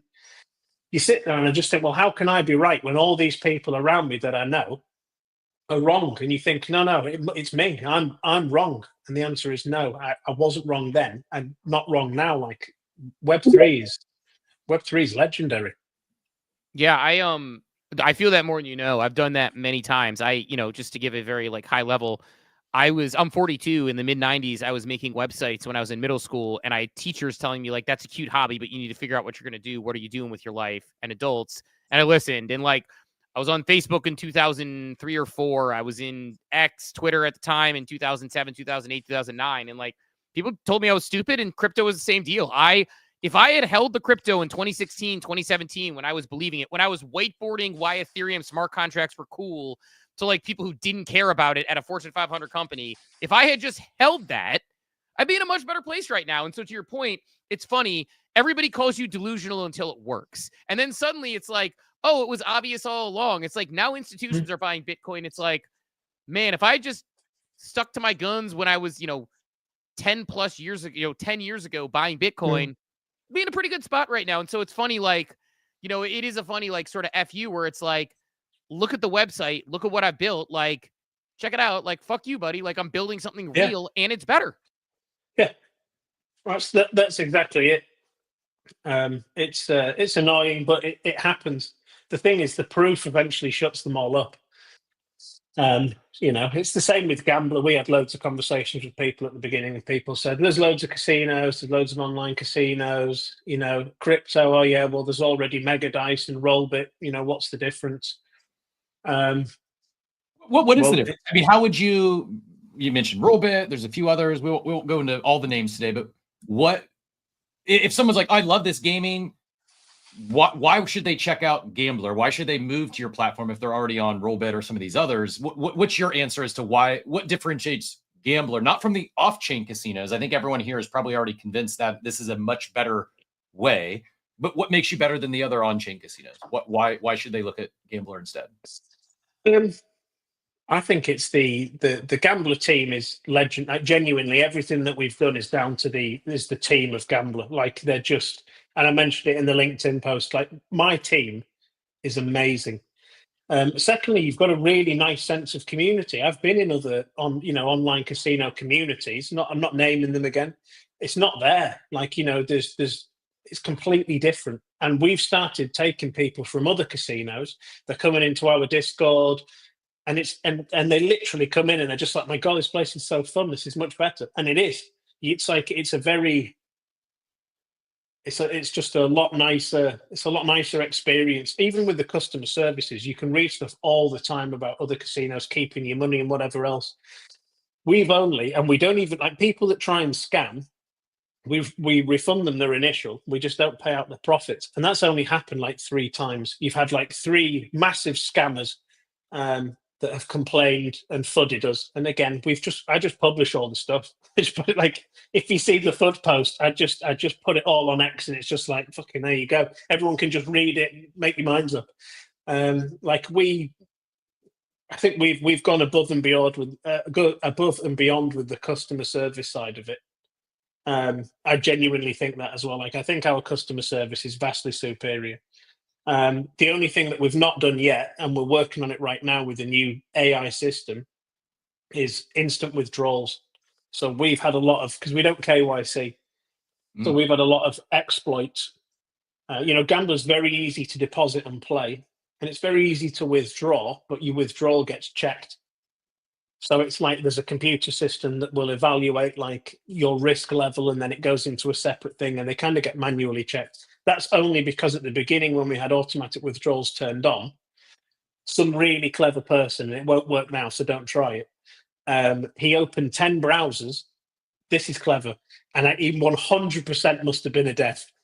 10 browsers, and ran some kind of like little program that basically he had his withdrawal in every single browser, like $100, and he ran a program that pressed it at the exact same time. So 10 browsers withdrew $100 from the same account, and for some weird reason it worked. And then we looked at it one day, and it's like, where's all the fucking money gone? And it's like, this guy had all these accounts, and he was just sat there rinsing it. So at that point, we had to turn it off. Coincidentally, that happened when we joined Abstract. So essentially, there was an attack on our payment system on the day that we joined Abstract. That isn't. It's not an accident. It's not. That isn't like he just randomly chose this time. That was a quite obvious, deliberate attack on our payment system to discredit us. But yeah, that's the only thing that is slightly different to some of your more well-known casinos is that our automatic withdrawals aren't turned on for everyone. Some people are whitelisted, and that's fine. But the other ones, there's like a review period, so a couple of hours, rather than it being just instant. Well, I mean, look, there's. I was gonna say, Cap, but the crypto. I'll hand it to you, Cap, because I know we're gonna. But I was gonna say, like, crypto people are remarkable.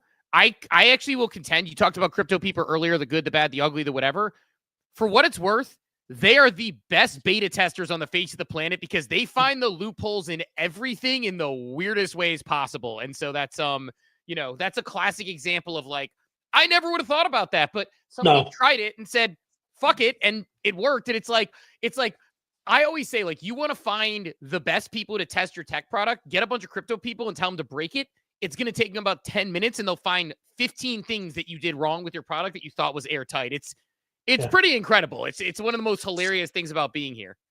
They do anyway. Like we get some really, this is the other thing about it. You get people obviously that will exploit these things and never mention it to you. What I found though is there's more people that will spot it and then come forwards and say, I've just noticed this. And then we just give them some money. We'll just be like, oh, it's fucking brilliant. Thanks for bringing that. Here's $500.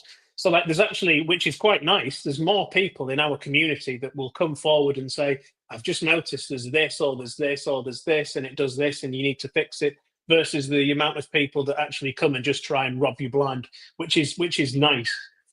Because I think on the whole, there's a disproportionately large amount of scammers in crypto. Like some of the most ruthless people going, I think, are in Web3, but also it's like some of the most innovative people going are in Web3. So it's like there's a weird, it's very Wild West like, but I think it will improve. But I think first of all, like it's the projects that need to improve. It's like if you're raising millions, not to go on some kind of like rant about it, but genuinely, like so many things raise millions that just deliver nothing, or they deliver things that are poor. And it just sets a bad example. Like it's the people that build in Web3 that need to do a better job, and it'll filter down. Right on. Well, look, go ahead, Cap. I should say one other thing I just wanted to plug or give a quick show real quick. And if there's any other, anything else Andy would like to share with our listeners this morning, I did see there's some, pretty great welcome, sign-on bonuses, not uncommon in poker, online gaming, on-chain gaming, iGaming, etc. Pretty big ones here, up to $5K for a $100 deposit match bonus. Reload packages, 125%, up to $2K, and VIP deals coming soon, get up to $8K. But yeah, up to $5K on your welcome bonuses. I did also see that TGE coming soon. I'm not trying to pry any alpha or anything that you're not ready to share, but is there anything that we didn't ask yet on Gambler or your plans with ApeChain? Anything that you were hoping to share this morning that we didn't get to? Well, the Gambler NFT comes out soon, the PFP. Okay. So that is so the marketing for that will start tomorrow. In fact, it's already in its initial early raise with our existing community, so they're getting involved. I know there is an allocation for apes.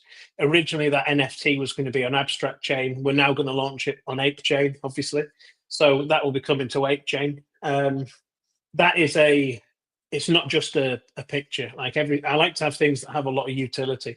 Our NFT is rammed full of it. So if you're a big player in the casino, sportsbook, whatever else, the NFT is decent. But more info will come out. I'll try and remember to tag you in it when the marketing stuff comes out. Actually, that'd be great. We'll definitely we'll share it on the show, and then I like this is you're tugging on my heartstrings. I'm going to explore a little more, play around, and as time goes on and you get some of this stuff launched, we'd love to have you back someday to do a deeper dive and kind of an update. But I meant what I said. Like it's simply better when you bring it on chain, and love that you chose ApeChain. Appreciate you sharing the decision making process there, and I do think that. It's funny. See, we're having this conversation about new NFTs and what's going to get a new NFT to go. Like, I do believe like there's something to be said still for digital identity. I don't think PFP NFTs are dying. For me, if I'm going to get excited about a new PFP NFT, it's going to be utility, and especially one that's baked into a platform that I like. And like, oh, this might be a little boost on my deposit bonus, or a little boost on my rake back. That's exactly what it is. Yeah. So it's a PFP, but also rammed full of utility. That's kind of how we do it. It's like the project behind it is solid. Generates revenue, generates profits. The NFT is just another part of that. Later on, there will be the token, but that won't be until still a few months off. And that's mainly because the token is kind of the thing that brings the least value to the casino. It's like the NFT is great. You've got the PFP everywhere. Like for me, the token is the last thing that you should do. Like demonstrate that you can build a product that makes decent money. Launch an NFT that brings huge value. Launch your token that brings value. The token's kind of the final thing. Versus launch a token, raise millions, and then just fuck off, which seems to be standard operating procedure for quite a few people. So we're going to do the token last, and then everything else will be in place to sustain the token. There's not going to be these crazy pump and dumps, and it needs to be right when you do it. Is my opinion anyway. Absolutely. Amen. Well said. Well, thanks for joining us. We appreciate it, and looking forward to look out for the PFP. I agree with Cap. That's the thing that gets me excited is sort of a PFP that's part of an ecosystem. So cheers, Andy, and I'm sure we'll have you on again. Yes, thank you very much, guys. See you soon. Bye. Thanks, Andy. Cap, next guest time. I mean, guest to guest. I'll let you kick right into it, but I thought we were just getting a static avatar here. I didn't see. Didn't realize we got fancy avatar here. We got the Jay's. Hey, how's it going, guys? GM, welcome. Thanks for joining. Yeah, this is a VTuber. I'm typically it surprises people. That's why I sent a message like, it might surprise you guys to see me like this. But you'll get used to it. I know we're running a little behind here. I do want to get into your background as well as what you're building and what you're launching here on Ape Chain soon. But do you mind hitting on that a little bit? What explain the VTuber, for anyone that's not familiar, is this specifically something that you just had commissioned? Is it part of the project? Do you mind expanding on that just a little bit? Yeah, definitely. Yeah, we got it made. So it's very typical for streamers and stuff. If you want to have, your IP, your character, you could have your ape, and you've got the mouth tracking, the eye tracking. It's pretty cool. Very cool. Well, Jay, again, appreciate you joining us today. I do just want to jump right into it since we're running a little behind. But do you mind just sharing a little bit about your journey, your story, your background, and then we'll get into all things Battle Paws and Mars Cat and beyond. Yeah, definitely. So I was initially, many years ago, pretty skeptical about Bitcoin.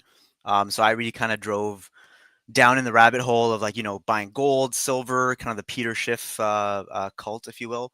And later on, as I kind of understood a little bit more about the mining aspect, the proof of work aspect, really with Bitcoin, but much more so with Ethereum.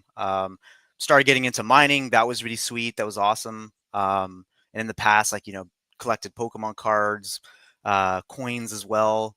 So NFTs was kind of a perfect, it was very easy to transition to NFTs after that. Just kind of fell in love with the whole community aspect in Web3 and dove really deep 2022, 2021, 2022 with the whole metaverse narrative, right? That's the one that kind of really captivated myself, and I know a lot of people that aped in pretty heavily as well. Definitely haven't lost hope in the metaverse, but that's kind of what brought me into the space. Very cool. I appreciate you sharing. And speaking metaverse, one of the things that jumped out to me on this announcement, I'm curious to find out more, is this Battle Paws debut title, Tales of the Fracture, Voyage here. It's an amazing world brought to life by a few legendary artists, launching on Ape Chain in collaboration with Nifty Island, talking about the future of gaming and digital ownership.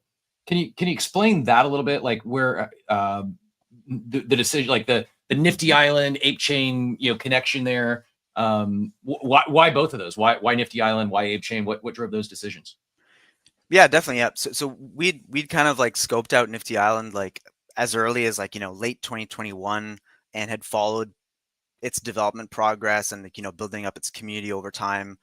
And we have someone on the team, Biggin, who's been very, very heavy in that community ever since the beginning. And in late 2023, reached back out to the team, saw behind the scenes that, the world was starting to get, very compelling and the experiences were looking pretty good. And so, decided to, reach out to the founder and talked about, what they're going to be launching. And we dove in the play to airdrop phase that started, or their open beta, I guess you could call it, that started early 2024 and just dove in, max, right? We started to do like loads of events and live streaming really took off. Just really, it was really like a big success for us. Like community really got super excited. It kind of rekindled a lot of the vibes back in 2021, 2022 with the metaverse and like what we had, I think, hoped that Sandbox, maybe Decentraland was going to provide like an easy way for people to just kind of get in, without having to pay, $25,000, which is what was very, like, people laugh, but I mean, like, that was very, very, it was very normal to assume that that's what you had to do. If you wanted to be in the metaverse or make a play there, you had to have like, $20,000, $25,000 plot of land and, pay up to $30,000, $40,000 to get a little experience going, like a little spaceship or something like that, where people can go in, find out about the lore, those type of things. So Nifty Island was great. Like, I mean, community is awesome.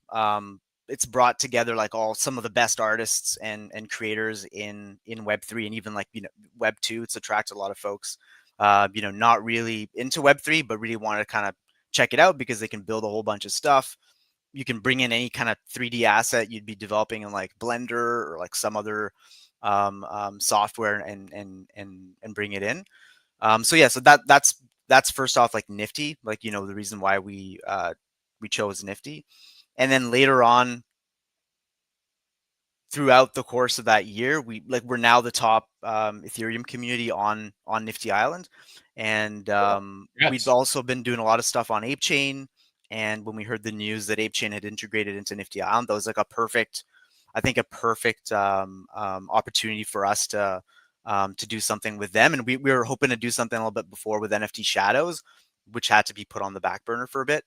So this is kind of like our way to get in and do something special there. Are all your cats 3D assets ready to go for Nifty Island, or are those custom jobs done by the individual users? So we did have like a bunch ready to go. So they don't have all the cats in the game, but we do have like a bunch of different avatars, because we realize like not everybody's going to actually use their 3D avatar. So that's something we want to work on the side and make sure we've got like a good setup for that. But there's like a whole bunch of avatars that they can use. We're also integrated into Pixels, which is like one of the bigger, more indie game, I guess you could call it, games. And we've got all the avatars in that. But yeah, lots of other different kind of seasonal stuff like Christmas avatars, Halloween avatars, like, you can think of that. But yeah. Very cool. So tell us about Battle Pause. What is Battle Pause? Any details around launch timing? And is that I see in July on Ape Chain. So are we like talking days here? Yeah, that's right. Yeah. So it's going to be launching this week. So Battle Pass, best way to think of Battle Pass is kind of like our new distribution wing. So what we wanted to do, we did a free mint of Palm Cats like a few months ago, and that's kind of like our test to see whether the market was ready for this.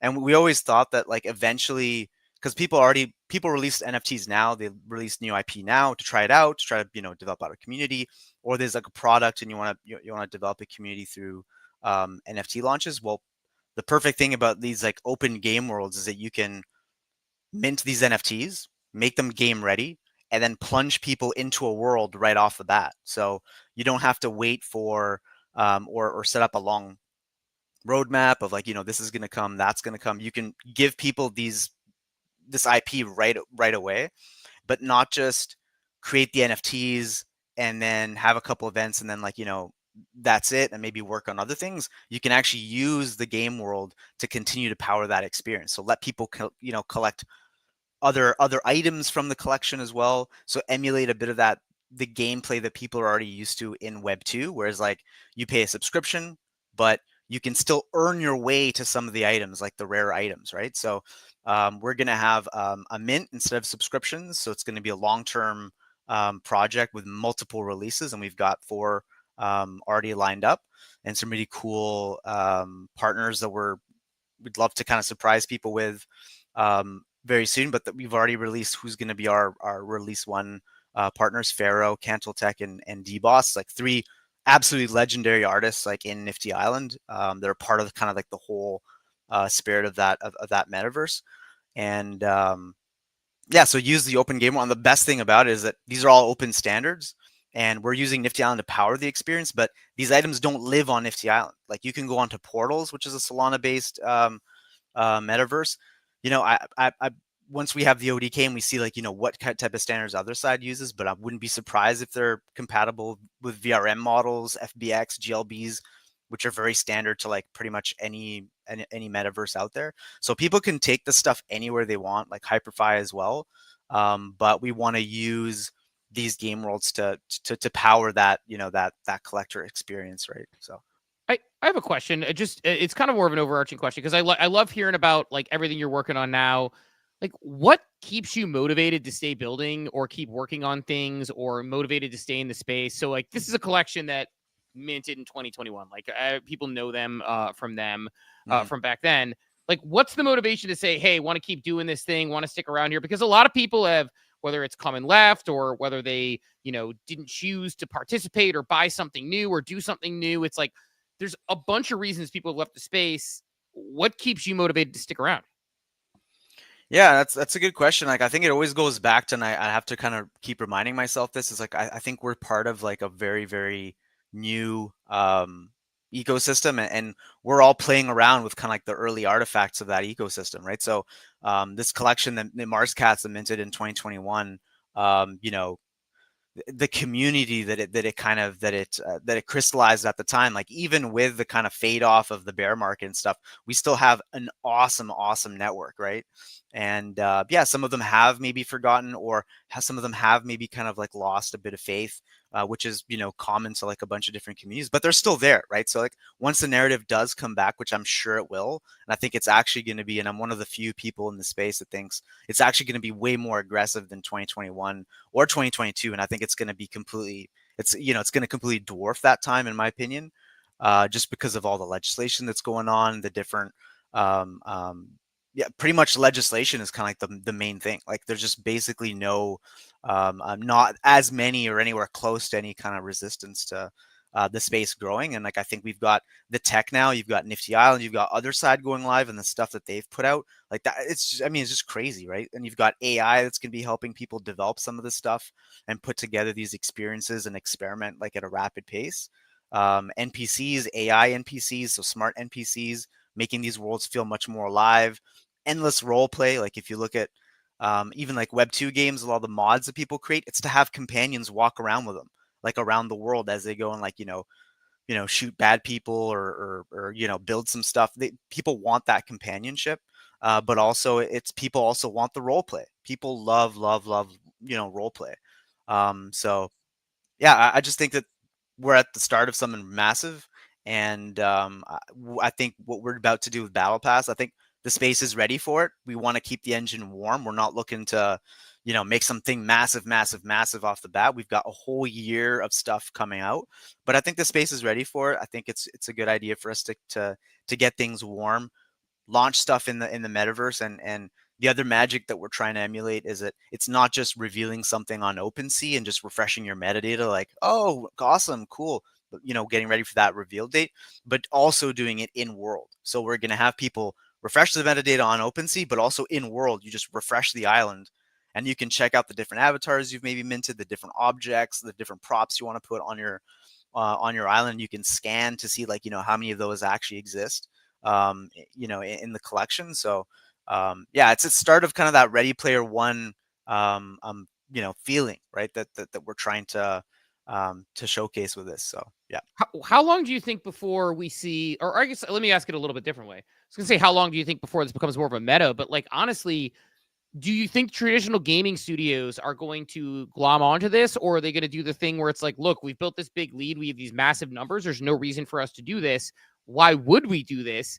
And do you think there's an opportunity there, or do you think there'll be, things like Nifty Island will be absorbed? Like, what do you think happens with the traditional gaming world in this meta of digital ownership, which seems relatively logical?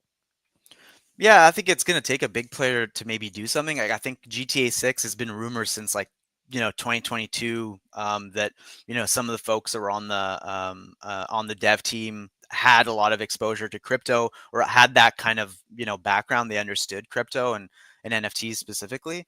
So I think it's going to maybe take a player like that to kind of make a big move in Web3 to show people what what type of use cases they can plug into. I think players like Nifty Island could get absorbed. That's also possible. Like these marketplaces for 3D assets, or collect in-game collectibles.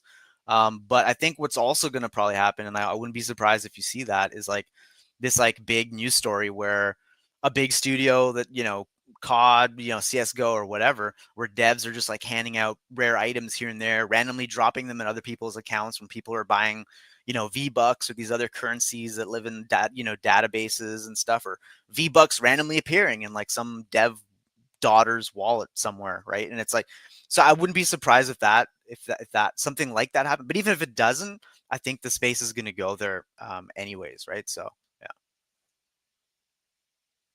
Well, no, right on. I mean, it's. I think it's a. I think it eventually gets there, and yeah, GTA 6 at some point. I'm waiting for the I'm waiting for the next GTA trailer to come out and be even better graphics next year, and then we can figure out when it's actually going to come out. I can't wait for that one. One more question. We kind of asked a lot of people. I know you mentioned ApeChain when they did the integration with Nifty Island. It made sense. Any other reasons you thought ApeChain? We've heard from a couple people, in Andy this morning. It is business people taking things seriously. Feels like they have a flurry of announcements lately, continue to grow.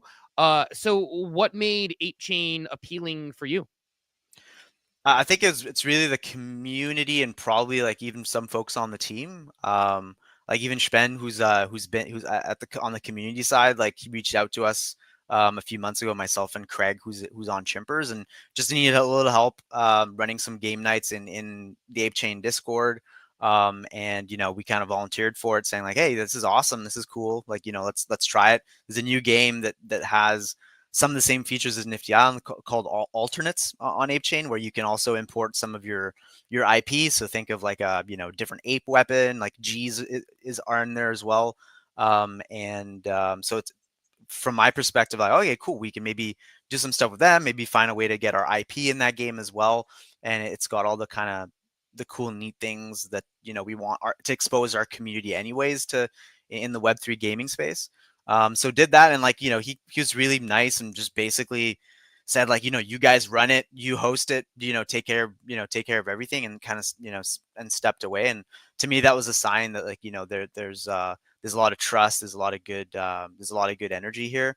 And been also in ApeChain fairly since it kind of went live, and been in the NFTs, buying some NFTs like here and there, and being part of the communities. And yeah, the energy is just really good. Like people are just super rambunctious, people are just going after it. And it's like I think other chains are maybe are exploring different kind of ways to kind of get that marketing. Whereas I really love what I see from ApeChain on just like getting shit together, doing some really cool stuff, doing stuff that's like wild, and especially getting people together in like these like big spaces and having a lot of fun, laughing. That's the kind of environment I think we want to be part of. So yeah, and just people have been super nice, and even just like getting on spaces and stuff before this, like everybody's been super open and approachable, and so it's just I think it's just like a very culture here is definitely something to look out for. Yeah. Love that. Cap, any other thoughts or things before we kind of close it out here? Yeah, I love the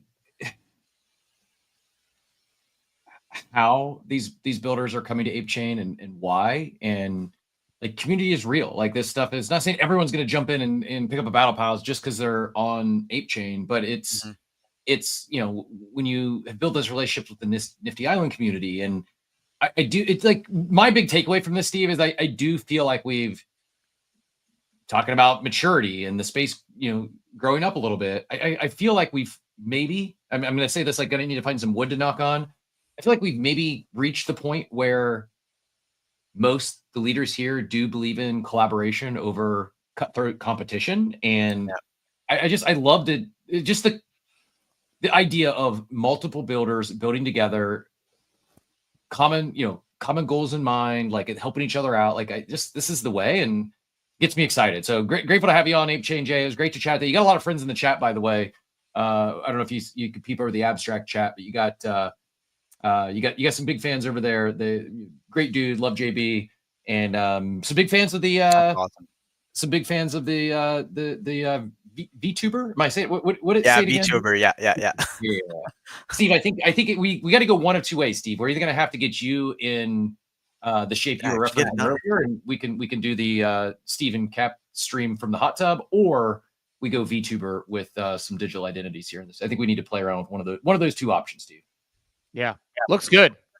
Comes off really well, and appreciate you jumping on with us this morning.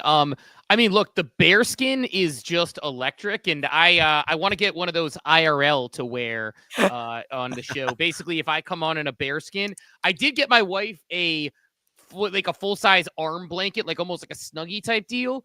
That is a big furry sloth. And our dog sometimes at first thought she was a giant toy, so it did not go over well, but they've gotten used to it.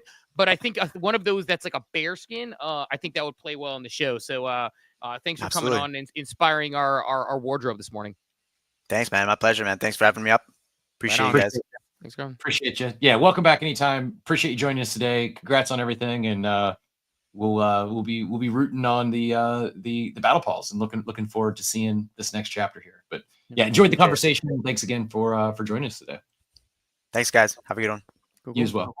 Fun times. Good chats on the Ape Chain on Ape Chain this morning, and a couple of projects. It feels like Ape Chain. I mean, I'm excited. Pretty complimentary. I mean, we did not plan that. That was not planned. I actually had no idea of Andy's journey in terms of choosing where to go. But yeah, I mean, that was also another big takeaway is two builders, very complimentary of the Ape Chain team. And unless I don't want to put words in their mouth, but my takeaway is that was one of the driving forces of why Ape Chain is the team they're working with and the support they're getting there. No? Yeah, it sounds like it. It sounds like they, I mean, look, and again, like I know Andy was a little more aggressive. I'm not going to say anything about any individual teams. I like a lot of teams around here, so no shade in my game. But I mean, it is true when you think about it and say to yourself, like, look, like there are some very real teams and very real people leading Ape Chain. And I think one of the things that's probably frustrating for not just Ape Chain, but I think a lot of people in this space at times is that you will be building for a very long time. You'll be working very hard, and you'll just be waiting for these announcements to come out. And you just won't be able to do them because you're waiting. It's got to be the right time. It's got to be the right partner. And unfortunately, sometimes those things take time. And I think with Ape Chain, what we're seeing now is that these are some of the partnerships that these things didn't happen overnight. They've been working on them for a little bit. You know, they talked about when Ape Chain went to Nifty and the discussion that happened there. And the other thing about Ape Chain is, like, you know, we talked about this as well. One of the things I appreciate about the Ape Chain team, we talked about it when we had the whole DAO discussion, is that at some point you need to run a business like a business. And while you want to help as many people as you can, while you want to be as involved as you can, like the fact that I heard, in Andy's post, he said it in his LinkedIn post, so we can say it. He said, hey, I'm working with a new partner that I gave some equity in my company to. It's like they're trying to create sustainable opportunities for the chain through real businesses as things move forward. And I think those types of agreements are important. Like they're running it like a real fund. They're running it like a real business. And to me, that was a very bold, like the two conversations today are as bullish as any that we've had surrounding Ape Chain and what they're doing, because the casino business is a very real one, and the gaming business that he's doing there. And then integrating in the metaverse, looking at that meta, obviously they have other side and people working on there as well, but the Nifty on integration, the fact that they are working with these companies to try and bring in value back to them, I think is huge. So yeah, to me, it's again, big opportunity you're seeing there. Second, all that, and yet not built overnight. These teams have been building for a while. But as far as that, like the conversations they've had, I mean, the leadership team really got just put in place. I mean, it's been within 6 months, if my timing's not wrong. I mean, the DAO just got disbanded, or I don't know what we're going to call that. The DAO funds got shifted from the DAO to ApeCo. Like that's really recent. And we've said this, we've shared our experience and our conversations, our journey, and how it really has there's been a leveling up in terms of business development and the conversations, the professionalism. Even I see the Ape Chain Hub account out in the audience, even our back and forth with, we have, and this is not a slight at any of our other sponsors, but we have, I feel like our first professional account manager, someone that we can work with on a client relationship standpoint, ongoing, not just, hey, here's the deal, here's what we're going to do, and then we'll check in once a month, or we'll check in at the end of the campaign. That's normal and probably enough for most of the things we do. But I just would echo everything that was said in positive light, because that's been our experience as well. And it is refreshing, and it gets me excited about what are we going to be talking about a year from now, right? Like people say, oh, let them cook.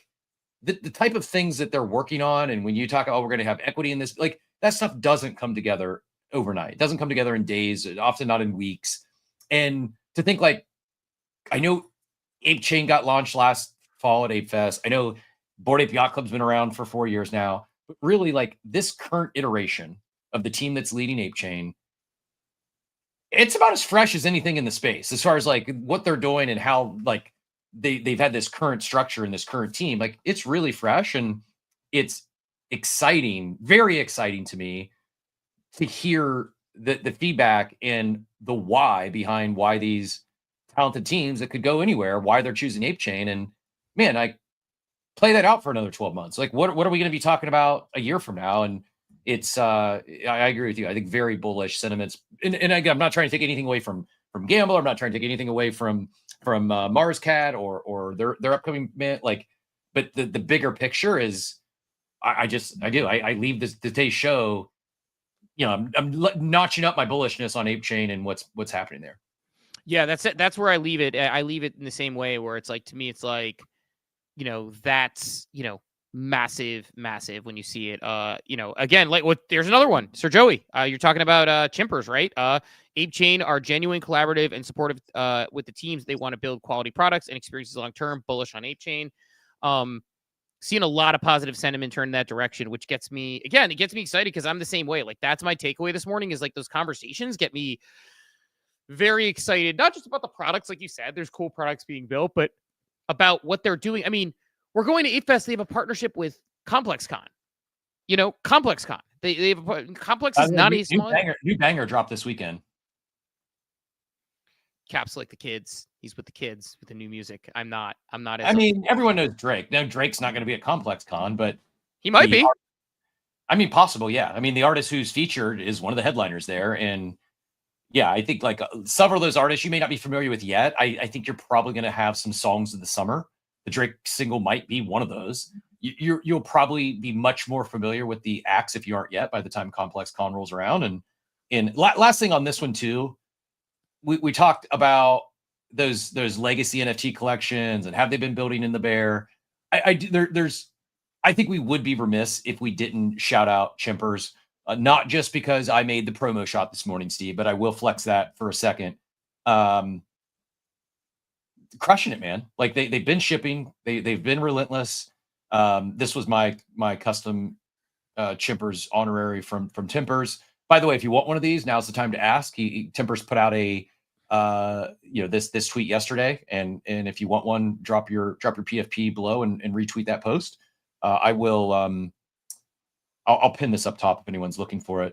Let me just make sure I can go back and find it. But what I was going to show, Steve, is, I mean, price, they didn't pop on that chart, but floor on Chimpers is up to 0.73, pushing an ETH. And, it's getting attention they deserve. Pull back just a little bit in the last 24 hours, but up big in the past month. It's ran from 0.4 to up to 0.73. I also saw that was on that list you showed earlier. I saw that sharing the wrong time. Let me share this one real quick just so you can see what I was looking at. I was a little lagging on my screen shares. But look, 0.4 all the way up to like I said 0.73 now. Really running in this NFT revival season, if you will. And then the other one that was on the list was Good Vibes Club, and quietly approaching all-time high in USD value. Yeah, I know. People are looking at it. No, I did see a couple of people saying like Good Vibes Club coming in an all-time high, and I was like, wait a minute, like how is that possible? And then I went and checked. I was like, oh, USD, got it, because I know they crested an ETH at one point, but ETH was significantly lower. So yeah, Good Vibes Club continues to cook as well. I love them. I love them and that crew, and one of the nice newcomers we've seen in the whole cycle. So yeah, I mean, good stuff, man. I definitely I definitely am excited for the upcoming season to see what comes out of this thing. Feels like we are just getting started with a lot of things, and figuring out where you're going to be. You can't be in everything in markets like this, but figuring out where you want to be and being really good at it is going to be important. And last thing, if you were listening in today on the audio spaces and you didn't see the video, I just want to call attention. There's 2 pinned posts up top. One is from Battle Paul. Jay's on stage as well. Go give Jay a follow if you haven't done so already. There's a Battle Paul's post up top. There's a Mars Cat Voyage post up top. Go give those accounts a follow. Link through for more additional details on that and to pay attention. And then there was a question on Andy. Andy wasn't on the stage, but I pinned up a post. It's the third in from the left from Andy. You can go give Andy a follow, and the Gambler account is also tagged in that post. So all of our guest speakers you can find in the Jumbotron up top for our audio listeners that didn't get a chance to see that beautiful VTuber from Jay and Andy's smiling face this morning on video. Their accounts are all linked up top, and would appreciate giving them a little love this morning. And if you haven't done so, head over to YouTube, smash that like, repost, or like and subscribe. And then our carousel got nerfed today, so I'm going to pin it up again to the all the way to the left. But yeah, any love on the carousel, just hit the reminders for the shows this week. It does help, would be greatly appreciated. And excited. I'm hesitant if I put this out in the wild. I'm going to go ahead and say it. We turned it into August on Friday of this week. August, we hit August on Friday. I don't know about you. I don't know about everyone. For me, if I look back to 2021, it wasn't even close. August and September were by far my 2 biggest months from an NFT trading standpoint. Like, vastly exceeded any expectations that I possibly had, not even just in NFTs up to that point. Like, things were going great. There was a lot of excitement. Apes minted in April, May 1st, and that was running. The war on the floor had happened. Like, there was a lot of buzz, a lot of excitement, and we knew we was onto something. But April, September of 2021 was absolutely pandemonium. And a lot of the stories you've probably heard me talk about if you're regular here on the show. You've heard me talk about the 6-figure lunch break where I was fortunate to mint a few loot NFTs. The Tom Sachs overnight flip, from mint to 20K flip in overnight, and I regretted it. I saw the thing sold, like, oh shoot, I messed up. All that took place in October and September of 2021, and I'm not saying it's going to happen again. It's definitely not going to be exactly like that. But I'm getting a little tinglies that just with this momentum, the excitement, everything that's happening, it's like, let's run it back. I'm here for it. If we can run back September, October, I promise I won't take screenshots. I promise I will take more than sufficient profits. And that's my request to the crypto deities, the NFT gods, and the like this morning, is just give us one more shot at that fun that was August, September of 21. Yeah, same. I will gladly be the sold too early guy for some numbers if everybody else wants to go make if I have another 0 to 20K flip overnight, I won't be upset. I will be very grateful, and I won't even doubt it for a second that I made a mistake. Yeah, I will do it as well. One more thing, I'll give an update on this tomorrow, because I think Kaido Yaps are still updating from yesterday, by the way. But at least as of right now, I don't know if this is the case or not, so I don't want to throw conspiracy theories out there. last week I unstaked my Kaido. So imagine, I've had days. So to give you ideas of days, July 20th, 10 yaps, 21st, 47, 22nd, 10, 23rd, 8, 24th, 6.37, 68. I'm sorry, 63. Unstaked, I believe, on the 24th. I want to say. Let me check the exact date on unstaked because I want to. I'll show this here in a second. So I think I unstaked on the 23rd. So right before the 24th. Okay. Since then, my yaps have gone from like 40, 10, 8, 63, 47, 10. Now, since then, since my unstake, 1.77, 2.7, and yesterday with a tweet that did 38,000 impressions or something, 0.97.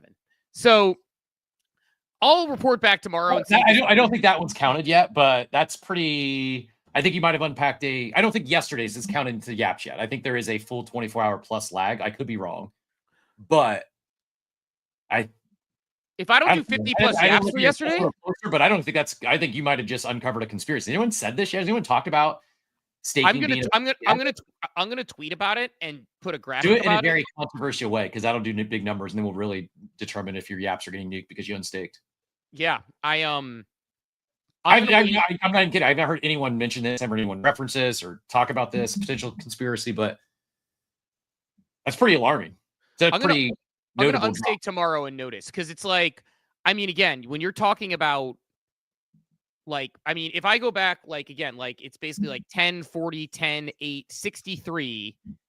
And then after the unstake, 1.77, 2.7, 0.97. So and if I do less than 50 yaps tomorrow in a 38,000 impression tweet or whatever it was, specifically about the market, 39,000 now, it's approaching 40.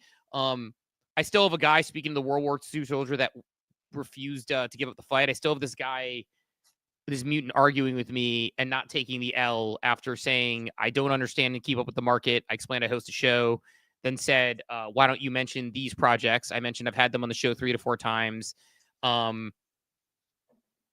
Just not taking the L. And I'm like, just take the L. I actually said, take the L, man, and gave up. And I don't think we're going to respond again. But people still responded to that one. So we'll see how it is tomorrow. But if I have 1 or 2 yaps tomorrow, this tweet's a fly-in because